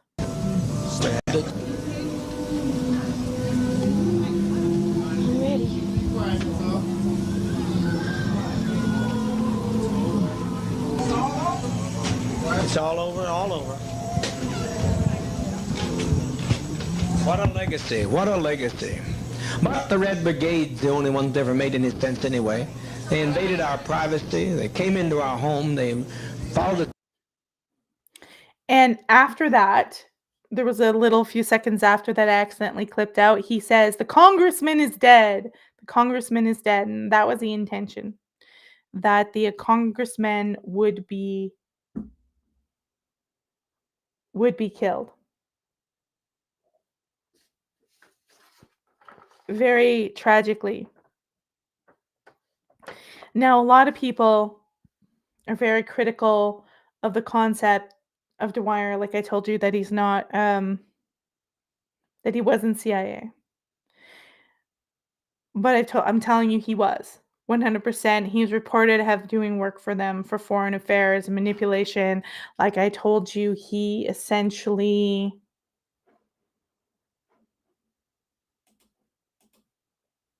yeah, he was a CIA agent who worked for foreign service in Egypt and Syria. Very important to this day. They're still doing shit over there. Okay. And he prepared the US invasion of Grenada. And in Thailand, he worked as UN ambassador to Guyana, worked with John Burke, who was the ambassador to Guyana. And here he is escorting somebody that the CIA would very much like to get rid of. And he has CIA strong ties, which they lie about. To this day, they lie about it. Very, very suspicious. But when I went to Google about the CIA's connection to the land of Jonestown before it was Jonestown, they said there's no connection, but there is. And of course, the documentary that was on YouTube that mentioned this was gone. So I'm going to play a clip of me from Raised by Giants show where I talk about the connection. This is more evidence that the CIA has ties to this land, has been in this area, and is operating. We're going to look at that clip about me talking about what is the CIA's tie to Jonestown before it was Jonestown. This further ties them to Jim Jones because, gee, that's awfully convenient that Jim Jones would choose this area where the CIA may have done some kind of activity before. So we're going to take a look at that clip here from Raised by Giants, which I encourage you to subscribe to the YouTube channel. And I want to get this right, so I'm just looking at my notes because it's stuff that I knew that I was going to do on a podcast soon, but it was actually formally operated by the CIA, and it was used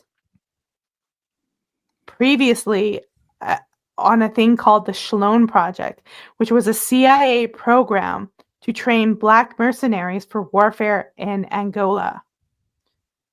And then most people don't know this, that before Jonestown, the CIA used this land to train people.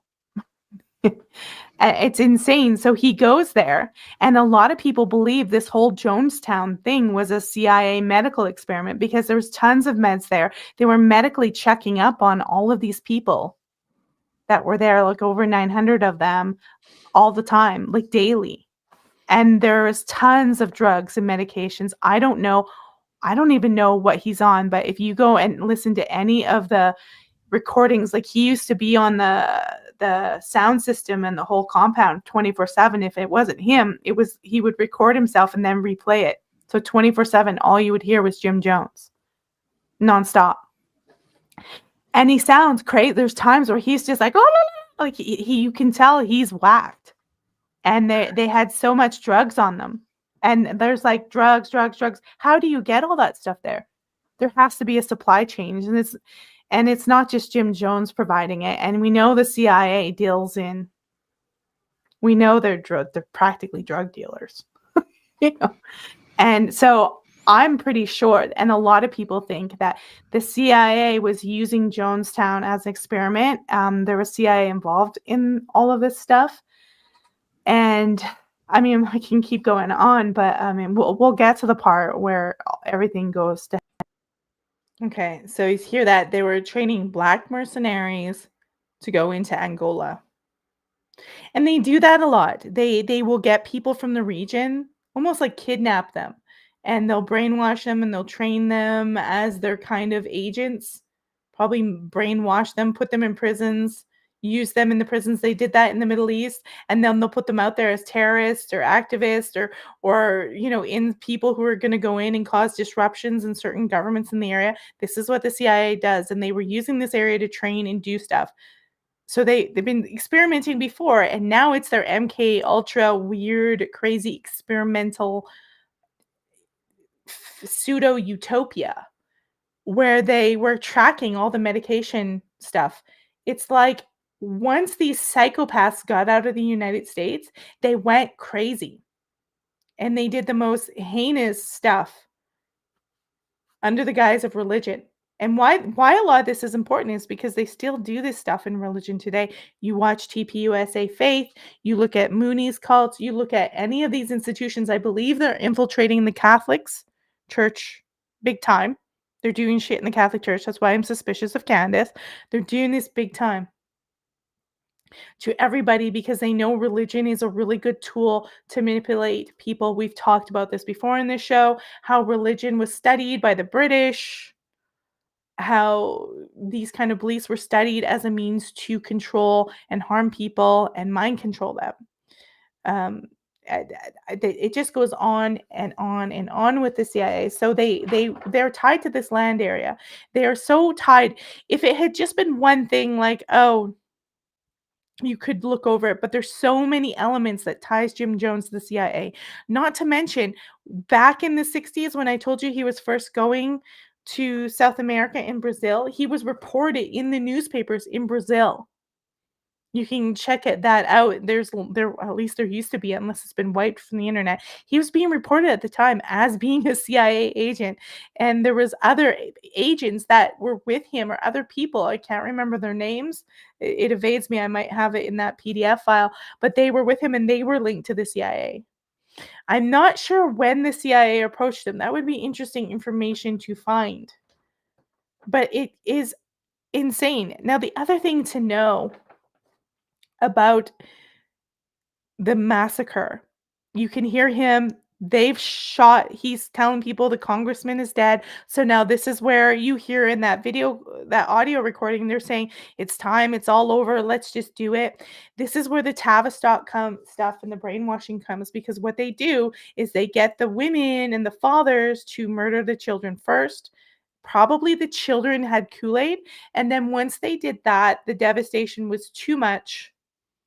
And they just, want it to die. But most of them, when you find the bodies, were injected from the back. So they were force injected or they were shot. I don't think most of them drank the Kool-Aid. I think they were injected. And I think people injected most of them because they started to freak out. Like, a lot of them didn't want to die. This is like a crazy concentration camp from horror. This is Nazi style concentration camp, crazy stuff. Now we got an article that talks about the Kool-Aid thing, because once Jim Jones is, he's dead, the congressman is dead, Dwyer, this whole suicide thing is carried out. Now apparently they're saying that Jim Jones committed suicide with a gun shot to the head. I've got his autopsy report, and it's inconclusive as to the means that they I'll show it to you in a second. We'll look at that, but we're gonna, once all these deaths has happened and the bodies, like we said, are strategically laid out, it looks like they're being categorized, and it's very strange. Once that happened, I think they already had the narratives. I think they already had the planned narratives for different scenarios, but the Kool-Aid narrative starts going out. They're really clever. Like everyone says now, drink the Kool-Aid, that means you're in a cult. No, it means you've got a Nazi fascist agency that's psychotic and abusive and have drilled these people down over decades. And they're doing the same shit in our society. Except for we're not just drinking the Kool-Aid, we're eating toxic food and all sorts of manner of crap and taking vaccinations that are not proven to be safe. And, we're being experimented on all the time. Fluoride in the water, God knows what else. We know the Nazis put fluoride in the water in concentration camps. It's a form of dulling your mind down. So, and I want to get this right. So there's ties to that land. They'll all deny it. They didn't own the land, but they used the land. That's probably the right word to look at. But they were, like I said, they're so sneaky, and people like the CIA already released their documents and there's no evidence. I'm like, that's like literally going to someone who beats you up and saying, "Are you abusing me?" You think they're going to tell you that? Okay, so we're going to look at this article that kind of debunks the Kool-Aid narrative. because that's a narrative, and that's a narrative that's been constructed because once he phoned the CIA, I think was it the Homeland Security, they didn't know till the next day. So they reported this. Those bodies sat there for several days. And some of the news clips at the time I'm going to show you talk about this. And they leave the bodies for days. And I believe this is strategic, but we're going to go look at why the Kool-Aid narrative is probably junk, right? Um, let's see, where was the Kool-Aid? Oh, yes. I've got so many windows up, you know. A lot of these links are, by the way, they are in the notes.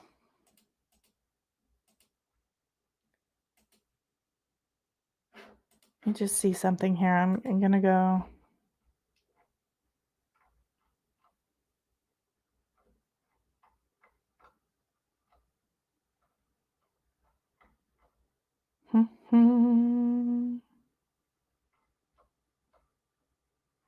Because there's something really suspicious. If you really look at it, there's something super suspicious about the whole Kool-Aid thing.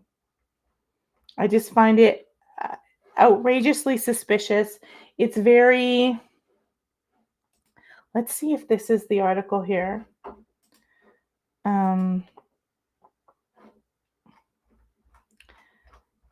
I've written it down. Covert action. I don't think this is it. The governmentary site. Let me go look for this because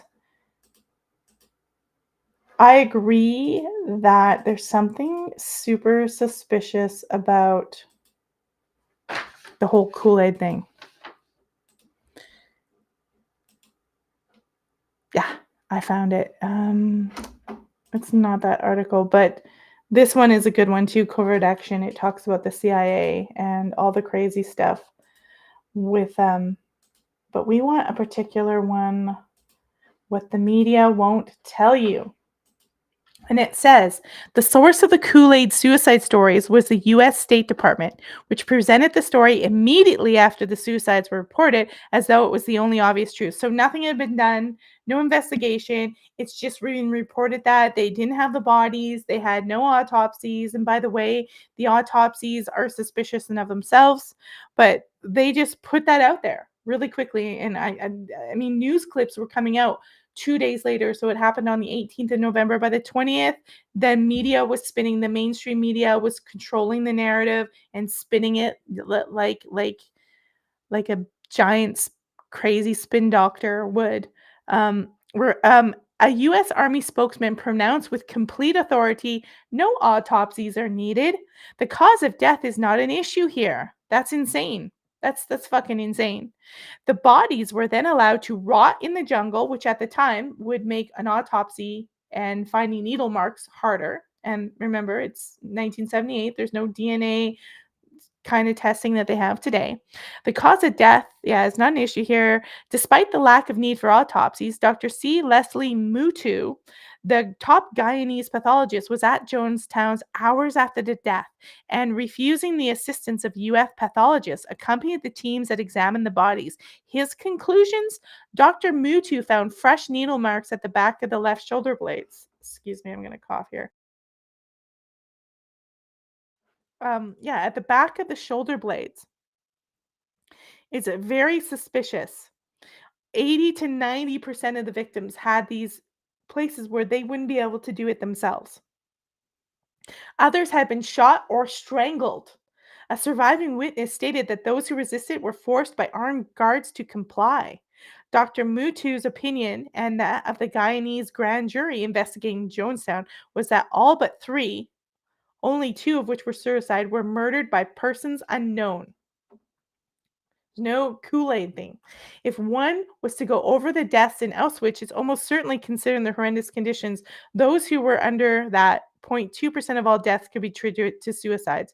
Yet, if anyone was to argue that Auschwitz was a suicide camp housing a bunch of religious freaks, not the compounds of murder that they would be rightfully condemned, right? So the suicide hoax is merely the beginning of deception. The original death count, they said 408. An odd number to use if the number was an estimate. With the claim added, then they said 700 had fled into the jungle. They had no evidence of this. They just making it up. The final total was changed to 913. To explain this rather minor difference in arithmetic, American authorities first explained that those backwards, ignorant Guyanese people, yeah, right, could not count, which is bullshit. Perhaps because the first official explanation of the bad math was so insulting. It was then proposed that they missed a pile of bodies, as if a pile of dead bodies is something that's easily overlooked. Finally, the official explanation that settled the whole question was presented. Bodies were stacked on top of each other. This is a picture right here of some of the bodies, those poor parrots.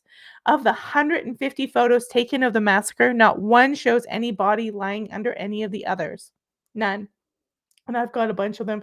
I'm not going to show them here. You can go check them out online if you want. Those who first worked on the bodies to release the gases of decay had to puncture the dead, making it unlikely that they missed anyone. The facts aside, one must wonder how 408 bodies, 82 belonging to children, could cover 505 others. Talk about bad math. With minor exceptions, pictures show the dead were found in neat rows, like stacked, like organized, like they were doing some kind of strategy. Face down. The pictures also show drag marks leading to the bodies, like they were all killed and then dragged and piled and compiled by many people. That maybe there were some CIA agents, or maybe these Red Brigade people were being operated by the CIA, something like that. It's crazy. These facts have led to more likely conclusion. 408 was indeed the correct original body count. The other 505 were hunted down and slaughtered, some people think, and then dragged back. But who would do such a thing and why? Furthermore, why were American officials given such deceptive answers about Jonestown? To answer these questions, one must unravel the mystery of the man named Jim Jones. So we're not going to go into that, but despite having few sources and known funds, they go on into his intelligence to CIA and stuff. We've already kind of covered that, but that just shows you exactly how deceptive they were and how they lied about stuff big time. There's so many.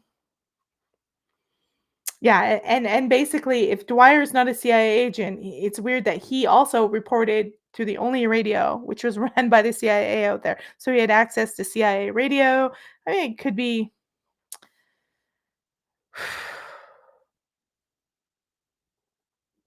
It's just crazy. So it's a false narrative. The Kool-Aid narrative is false. These people were mass murdered and taken out.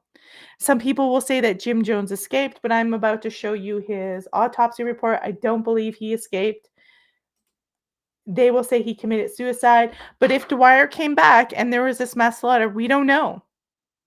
Did someone kill Jim Jones or did he kill himself? His wife was there as well. And his wife, she was obviously killed. Here is his autopsy report. It's going to make me, here's his autopsy report. We'll just read the first page. It says, 15th December, 1978, Kenneth H. Mueller was a prosecutor. Assistant Robert L. Thompson was his assistant. Clinical record autopsy protocol. It says, this body, later identified as James Warren Jones, was one of a large number of bodies discovered at Jonestown, Guyana on about 19th of November. They hadn't even been there yet, by the way. They didn't get there till way after the 20th. So they weren't there on the 19th. That's a lie right there. Outright lie. I have media clips from the time saying on the 20th November that they weren't even there yet. They had lay there for days. The scene, as reported in various news media and by government officials of Guyana, was said to be grotesque to the extremes. A few witnesses, again, reported in various news media, said that most of these people, some willingly and some others unwillingly, had ingested poison. They didn't. They were injected. They were killed. And they were dragged back there after they were killed. So they think some of them fled. That's what they think. So here it is, right down here. Pathological diagnosis: gunshot wound, head, hard contact, perforating with extensive skull fractures, entrance wound, left temple, wound tract, left to right, anterior to posterior, and slightly inferior to superior. Exit wound, the right temple. And also, there was postmortem decomposition, and there was also embalming artifacts.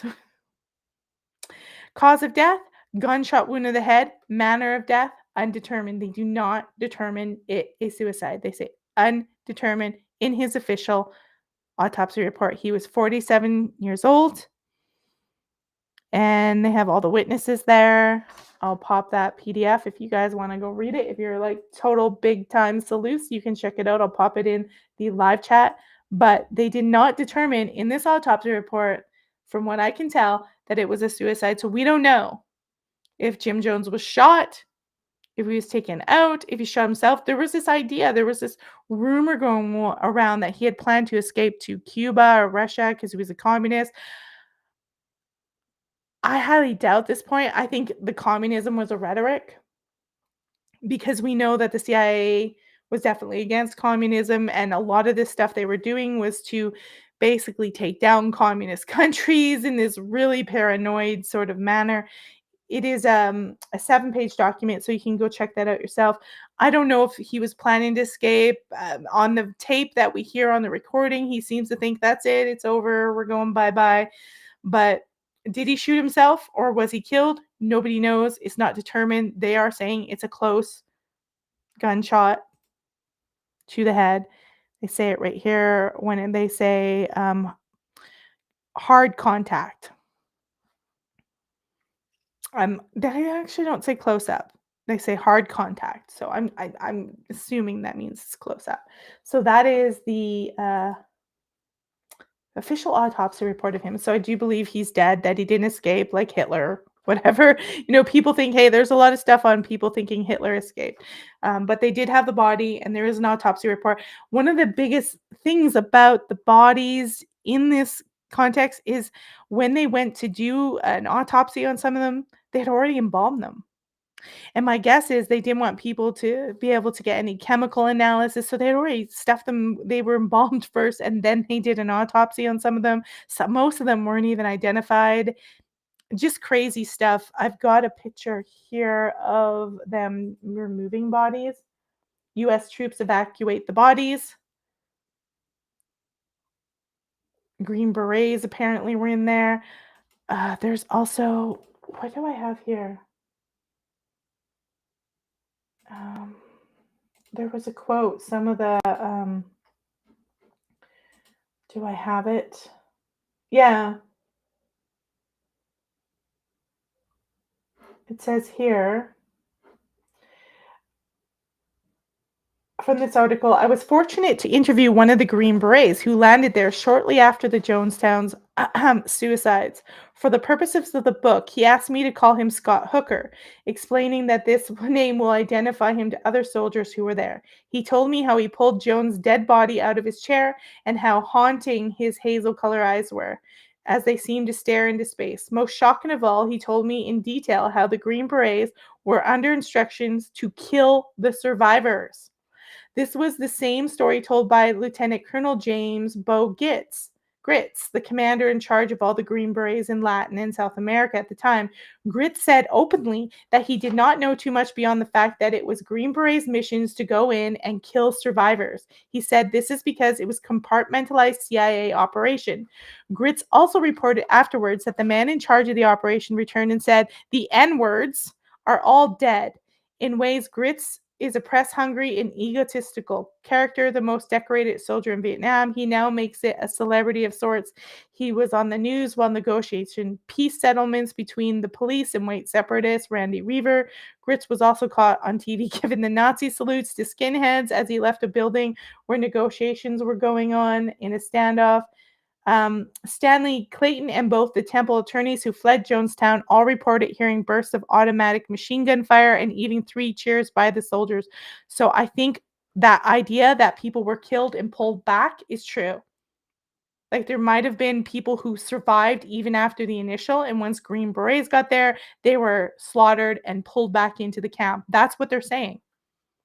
And some testimonies seem to confirm this. Really twisted. This is why Green Berets are considered like all psychopaths, because you kind of have to be a Green Beret. Like this is sick stuff. I'm sorry, this is heavy. This gets heavy, and I apologize for it, guys. We got a little bit left. We're gonna get through this We've got some footage at the time. By the 20th of November, the news media was putting out their spins. They had people on, and I've got a few clips. We got a couple of clips to go through, and then we'll kind of tie this up. I just cannot come to any conclusion with all the evidence that I've presented to you that this Jim Jones worked for the CIA and this was a total psycho CIA operation, and the CIA wanted Leo Ryan gone, anyone who was around there gone. He wanted all the evidence gone, so the people couldn't talk or say anything. We have to mention there was lawsuits and everything after this. People sued the CIA. Of course, the court case dropped. The families of Leo Ryan immediately, when they heard he was dead, they suspected the CIA because they knew he was anti-CIA. The family's victims were accusing CIA. Everyone suspected the CIA, and I think they were probably right. But let's look at a couple of video clips of some of the footage, the news media footage that was coming out at the time. We'll go back to the 70s again.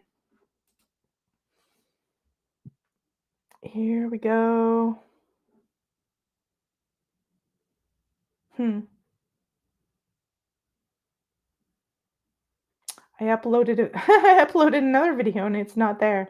Okay, well let's just look at this one here. Tonight we'll report on some of the background behind the People's Temple, including the political influence of the Reverend Jim Jones and the ongoing investigation into that cult. We'll also have a report from Phil Bronstein about events today at the San Francisco Temple. In our studio we have a number of guests, including a temple defector, a special investigator from the District Attorney's Office, Assemblyman Willie Brown, and writer Phil Tracy, who has often written extensively about People's Temple, as well as Dr. Carlton Goodlid, Reverend Jim Jones's personal physician. Well, the bodies of at least 409 men, women, and children, some shot to death, most apparently self-poisoned, have been found at the Guyana jungle camp of People's Temple. Among the bodies were those of the temple's fanatical founder, the Reverend Jim Jones, his wife, and at least one of their children. Jones had been shot in the head and was one of the few to die from a bullet wound. All the dead were believed to be Americans, many of them from the Bay Area. Most had reportedly stood in line to take doses of cyanide-laced Kool-Aid from a large tub. The mass deaths apparently occurred about an hour or more after Saturday's ambush, which left Bay Area Congressman Leo Ryan and 4 others dead. Guyana troops swept through the nearby jungle today in search of the remaining 500 to 700 Americans who were at that camp. By dark, they had only located 12 survivors. A special phone number has been set up by the State Department for the families of those in Guyana seeking information about their loved ones. That number is area code 202-632-6610. That's area code 202-632-6610. Here in San Francisco, the mood at the People's Temple has been one of apprehension and waiting. The temple members are waiting inside and a large press group outside. So we're going to go in and they're going to start looking at some temple people, and then hopefully I can access that other clip where they actually interview some people who actually start getting really aggressive with them. So they're going to go on the scene where former temple people or family members are getting pissed off. Phil Bronstein has been there for the last 2 days, and Phil now has this report for us. For the last 2 days, the People's Temple on O'Farrell Street in San Francisco here has been, like the Patty Hearst story, a media event.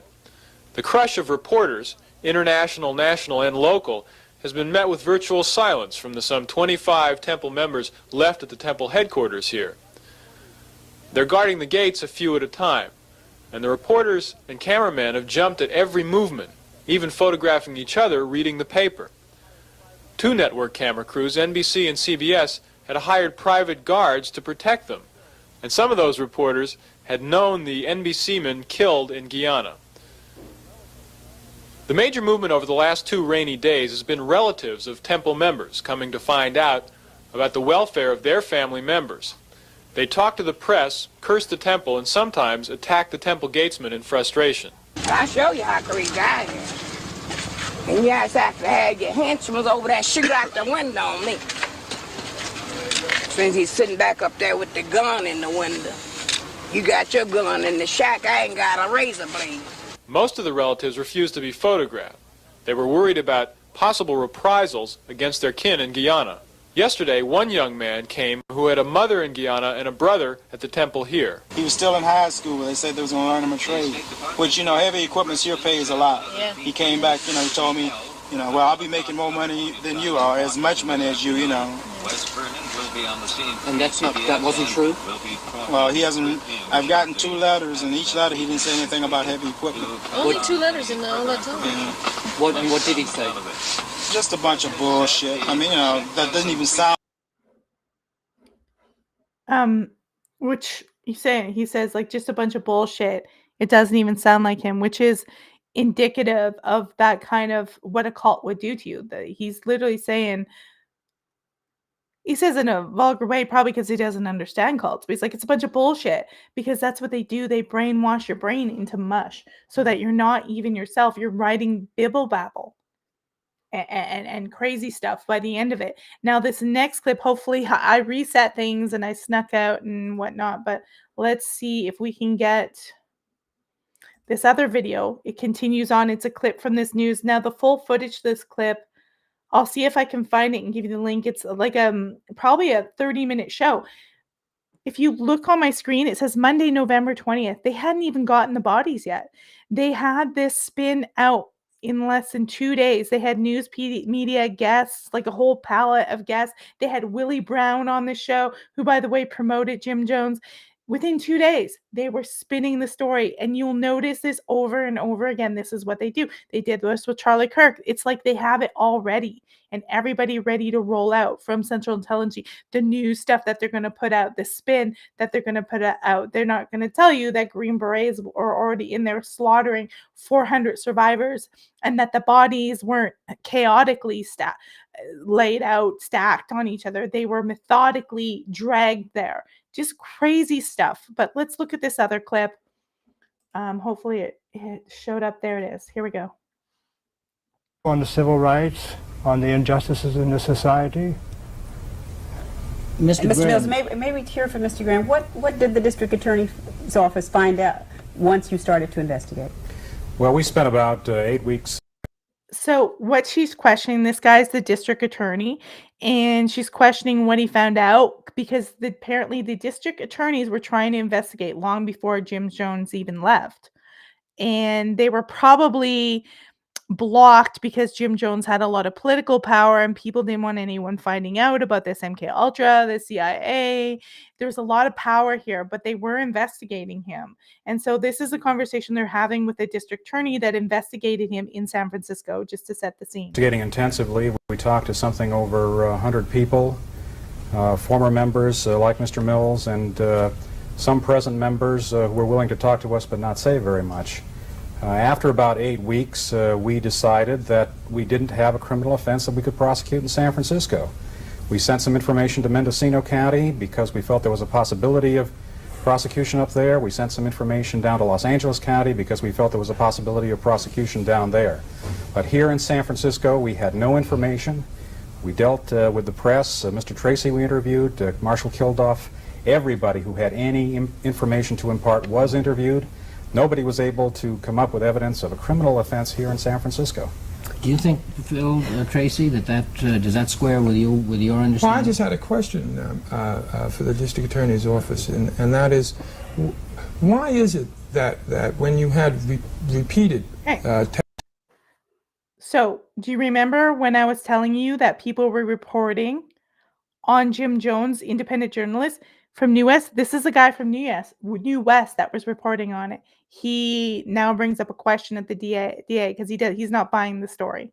To the effect that young children were being beaten inside that temple. Why is it that that was not a violation of law? Is there no laws in this city or state that protect the young children from physical abuse? Can you name for me one parent or one child who was available to discuss with us in San Francisco? In San Francisco, his child. She was in to talk to you. San Francisco. Where did the beating occur? In San Francisco. Well, when we interviewed his daughter, she indicated to us that the beating had taken place in Mendocino. I have the copy of the interview on that.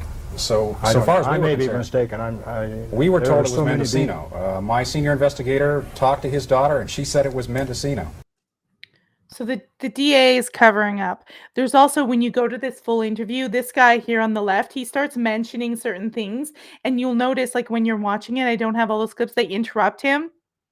Like, he's mentioning important things. He actually says in part of the interview that, "Hey, look, those bodies have been sitting there 2 days and nobody's doing anything." And they stop him right away and interrupt and try to shift it. You've got to see the full interview. It's interesting. You can see them doing these kind of tactics even then, where they interrupt somebody because they don't want people focusing on the fact that, how could they have this information? Nobody's been out there. So number 1, they're letting the bodies decompose. Number 2, there were people still running around in the jungle, and they sent out the Green Berets where they're slaughtering them and moving the bodies back. They were creating the narrative. They were setting up the scene to make it look like a mass suicide when it was a slaughter and a murder and an MKUltra experiment, and Jim Jones worked for the CIA. Enough said. It's just absolutely insane. And the CIA will just not say anything. They'll not even reply. It's like they don't, they probably don't care if I talk about this now, but one of the reasons I'm talking about this now, and Dwyer and all this stuff, and he lived till 91, is because they're still doing this stuff. I'm going to go get you guys the full link to that if I can find it. Yeah, I've got it right here. You can check out right from 78, 2 days later, like 2 days that they're not even there. They don't want you to know, though. They want you to think they have all the answers. Here's the narrative. They're not even clearing the bodies out yet. They don't really know anything. They do because they've set up the narrative, but within 2 days, here they are putting out all disinformation to the public. So there, people in the live chat, you've got it. There's the original video stream. It's entitled KQEDs, A Closer Look, People's Temple, and it was November 20th, 1978. I find that date incredibly suspicious. So soon after it happened, what would you know? That's not even time to investigate anything. And like I told you, the autopsies were done on bodies that had already been embalmed. And I'm telling you, Green Berets were in there long before anyone else, and they were finishing the job that wasn't able to do. We don't even know. A Green Beret could have came in and killed Jim Jones. We have no idea. But Dwyer, we don't even have proof that he was shot. We know Jackie Spears was definitely shot 5 times, and she almost died, but she survived, and the rest of them died. There was super suspicious stuff going on. Now, most of the stuff that you watch on Jim Jones and the entire narrative will tell you, basic information. It's the narrative. There's interviews with people. They'll tell you about this whole cult, and they'll tell you what they experienced. It's not that they're not true. They just don't know the deeper truth that this was MKUltra, and this was MKUltra outside of America because they had to shut down because it was exposed what they were doing in America and in Canada in 1975. They had to apparently shut it down, which we know they didn't shut it down, and they were destroying documents. So if they're caught doing this bad stuff, that's why they're like, get out there and destroy it all. Eliminate, get rid of them. Things have gone bad. Get rid of Leo Ryan. He's a thorn in our side. Just really crazy stuff going on at Jim Jones. And the important thing to talk about this is these people, this has not gone away. This is still happening. Think TPUSA Faith, and all the cults. Evangelicalism is operated by CIA, long time infiltrated. They get paid by the CIA to manipulate evangelical. This is happening. It's happening en masse. Almost anything you can see, even this Epstein stuff, is manipulated to a point. We don't know really everything that's going on, and they're going to lie and spin it in the news media. And they were probably funding that fucker for child torture and exploitation and satanic shit. That entire scenario, because the basis of a lot of the CIA is satanic, weird, occult stuff, it's there. That entire thing was some crazy, creepy, satanic ritual as well. It's riddled with occultism. It's riddled with religious meanderings on. And the 70s was a gritty, crazy time for a lot of this stuff. And I believe it looks so gritty because they're in the process of mastering these techniques and the drug things, and wouldn't you know it, that within a very short time, medications for supposed psych problems would be rolled out massively 80s, 90s, right up into now, where we have a whole culture, 20% of people drugged up and God knows that's on SSRIs. God knows what else that they do. So this stuff is important. It's why I say Jim Jones predicted the future, because this stuff still happens. And remember, Jim Jones was running from 51 onwards and building up, and definitely in from the 60s onwards. So this was the coup de grace. This was the final finishing touch of Jim Jones, but I believe he obviously had to go as well. They could not leave him alive. Jim Jones had to go. To let him live would be too much of a risk. And maybe that's what happened with Hitler and everybody else. They don't want people like Saddam Hussein, all these people saying, hey, well, I worked with the CIA, I worked with the Americans. It happens all the time. It's crazy. It's insane. It's the clusterfuck that we live in. But it's something that I wanted to do a very comprehensive look at. There's probably lots of information I've missed, and if you find anything else to add to this, pop it in the comments or post live in the comments. Go ahead at that. It's still happening. And now I have heard about a year ago that they're planning to open the site where this massacre happened as a tourist attraction. And that's something that they often do. Another sick and twisted element, other satanic, crazy operations, is they'll then take the tragedy, they'll market it, put it into documentaries, books, all sorts of stuff, and tourist attractions, so they can now make money off the crazy sick shit that they did. So I would encourage people not to go, just like I wouldn't go to Auschwitz or anything or make money for anything, because this stuff is all orchestrated by elites, bankers, CIA, military, experimental, it's infiltrated like a psychotic demon seed. It's just, I can go in. I'm going to On the civil rights. Just to finish the show up, how people are influenced by Jim Jones and the weird stuff that they do. Even today, they're out there, looking at Jim Jones, idolizing him. Let's see here. Jim Jones Modern Times. Here we go. We've got some. This was taken a while ago on Facebook when I first started to look at this. And essentially is Jim Jones fans. They're dressing like them. They're behaving. There was a group, I don't know if this is still around, Jim Jones cult leader, she's dressing like him. They're going, oh, look how good he looked here. And they're looking at his fashion statements. This was on Facebook, talking about his clothes and how handsome he was, and they're in love with him. Really sick, twisted girls, by the way.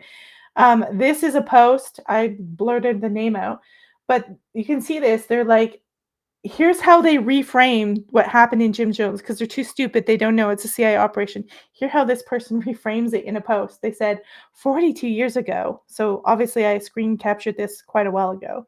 917 people found peace and freedom in their own way, and one man found it alone with a gun. Can you imagine that reframing the Jim Jones massacre that way? From that moment on, he was far away from all the most trusted ones and the others, and they're far away from him forever. That's how it should be, a new beginning and a continuation in death for everyone. That's what somebody posted. I'm not going to read the rest of it. I think I responded and said, found peace and freedom in their own way. They were murdered. You can go listen to the audio of the last known 45 minutes of it and hear children screaming in pain. I think it's disturbing that you rewrite history in such a way to make it sound magical and positive. Like, I literally trashed them on this side. I had enough of it. And then we got the same people posting in this group elixirs that they made. They made fictional samples of his blood and his urine, decomposition fluids. They made fictional vials of his semen. fictional vials of his holy water, hair dye, cyanide potion that they were promoting on Facebook. Like that's the twisted, crazy world. There are people out there who don't just idolize singers. That's bad enough. They idolize twisted people. They're like the same chicks who send serial killers wedding proposals while they're in prison. The legacy they left, you get ignorant women like that are like, oh, poor Jim Jones. Oh, but when you break it down and you look at the facts, this guy worked for the CIA and everything was covered up as it should be. They got rid of one of their biggest oppositions in Congress, Leo Ryan. They got rid of Jim Jones. He couldn't speak anymore. No one could interrogate him. They got rid of all of the people in the temple that could have said, hey, this is what happened. They got rid of the evidence. They let the bodies decompose, and they got to experiment on them for years and focus experiment on them over there in Guyana, a place which they had operated in before. And of course, Dwyer was highly linked to that. He was a CIA agent. I will explain this to you. And that's that about Jim Jones. I'm sure there's more, but we are running out of time. Let's see if we got any comments. Yeah, I don't know. No comments in the chat. I've seen some of you. Maybe you guys are intently listening because there's a few of you in here watching, and I really appreciate it. Just remember to give it a thumbs up. It's a lot of information to ingest. In fact, when I was getting this all together last night, I had to stop because my brain was like so full. But there is a slew of information in the links. I don't have all the links in the show notes, but there's some there. You can check out some of those videos. Do your own search. If you see something happening in your own community, if you see some of these stuff, research it. Don't just accept the narrative of the news. They're all lying to you. It's all just as Guyana was a fake little utopia, they've created a fake mind control utopia in our own culture. And like I always say, observe, don't absorb. Don't go to these mass church meetings. Don't go to the rallies. Don't go to these mass engagements. The crazy hockey game, the crazy Olympic stuff.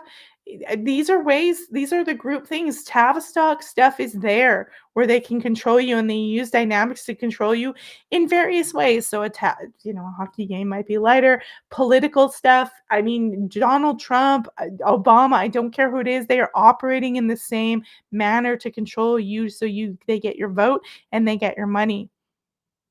And they're brainwashing you. Don't give them their money. Don't wear their fucking logos. That's sigil magic from hell.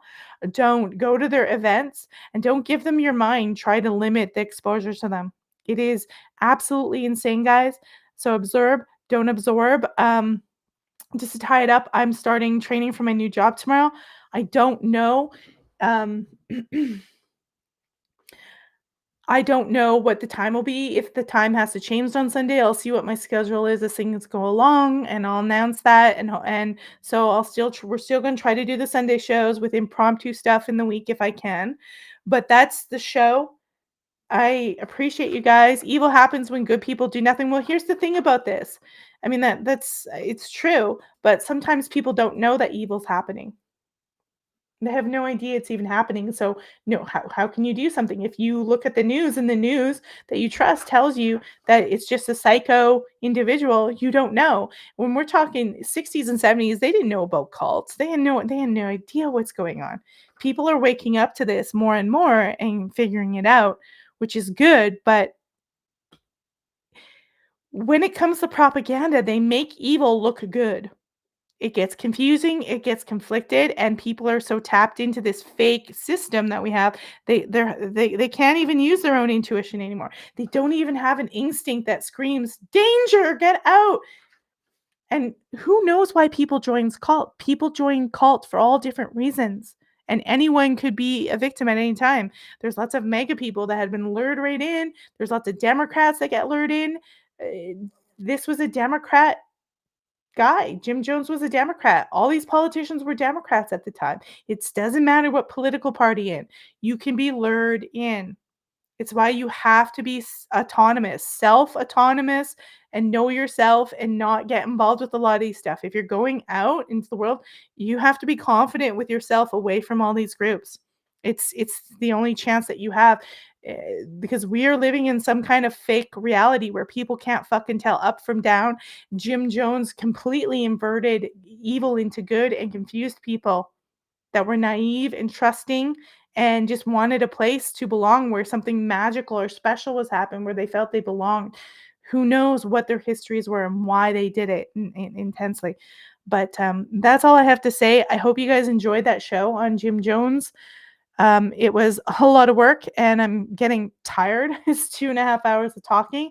So hopefully I'll be here next Sunday. I will set up a stream as soon as I know what time to do it. And remember, thumbs up, guys, and I will see you on the next show.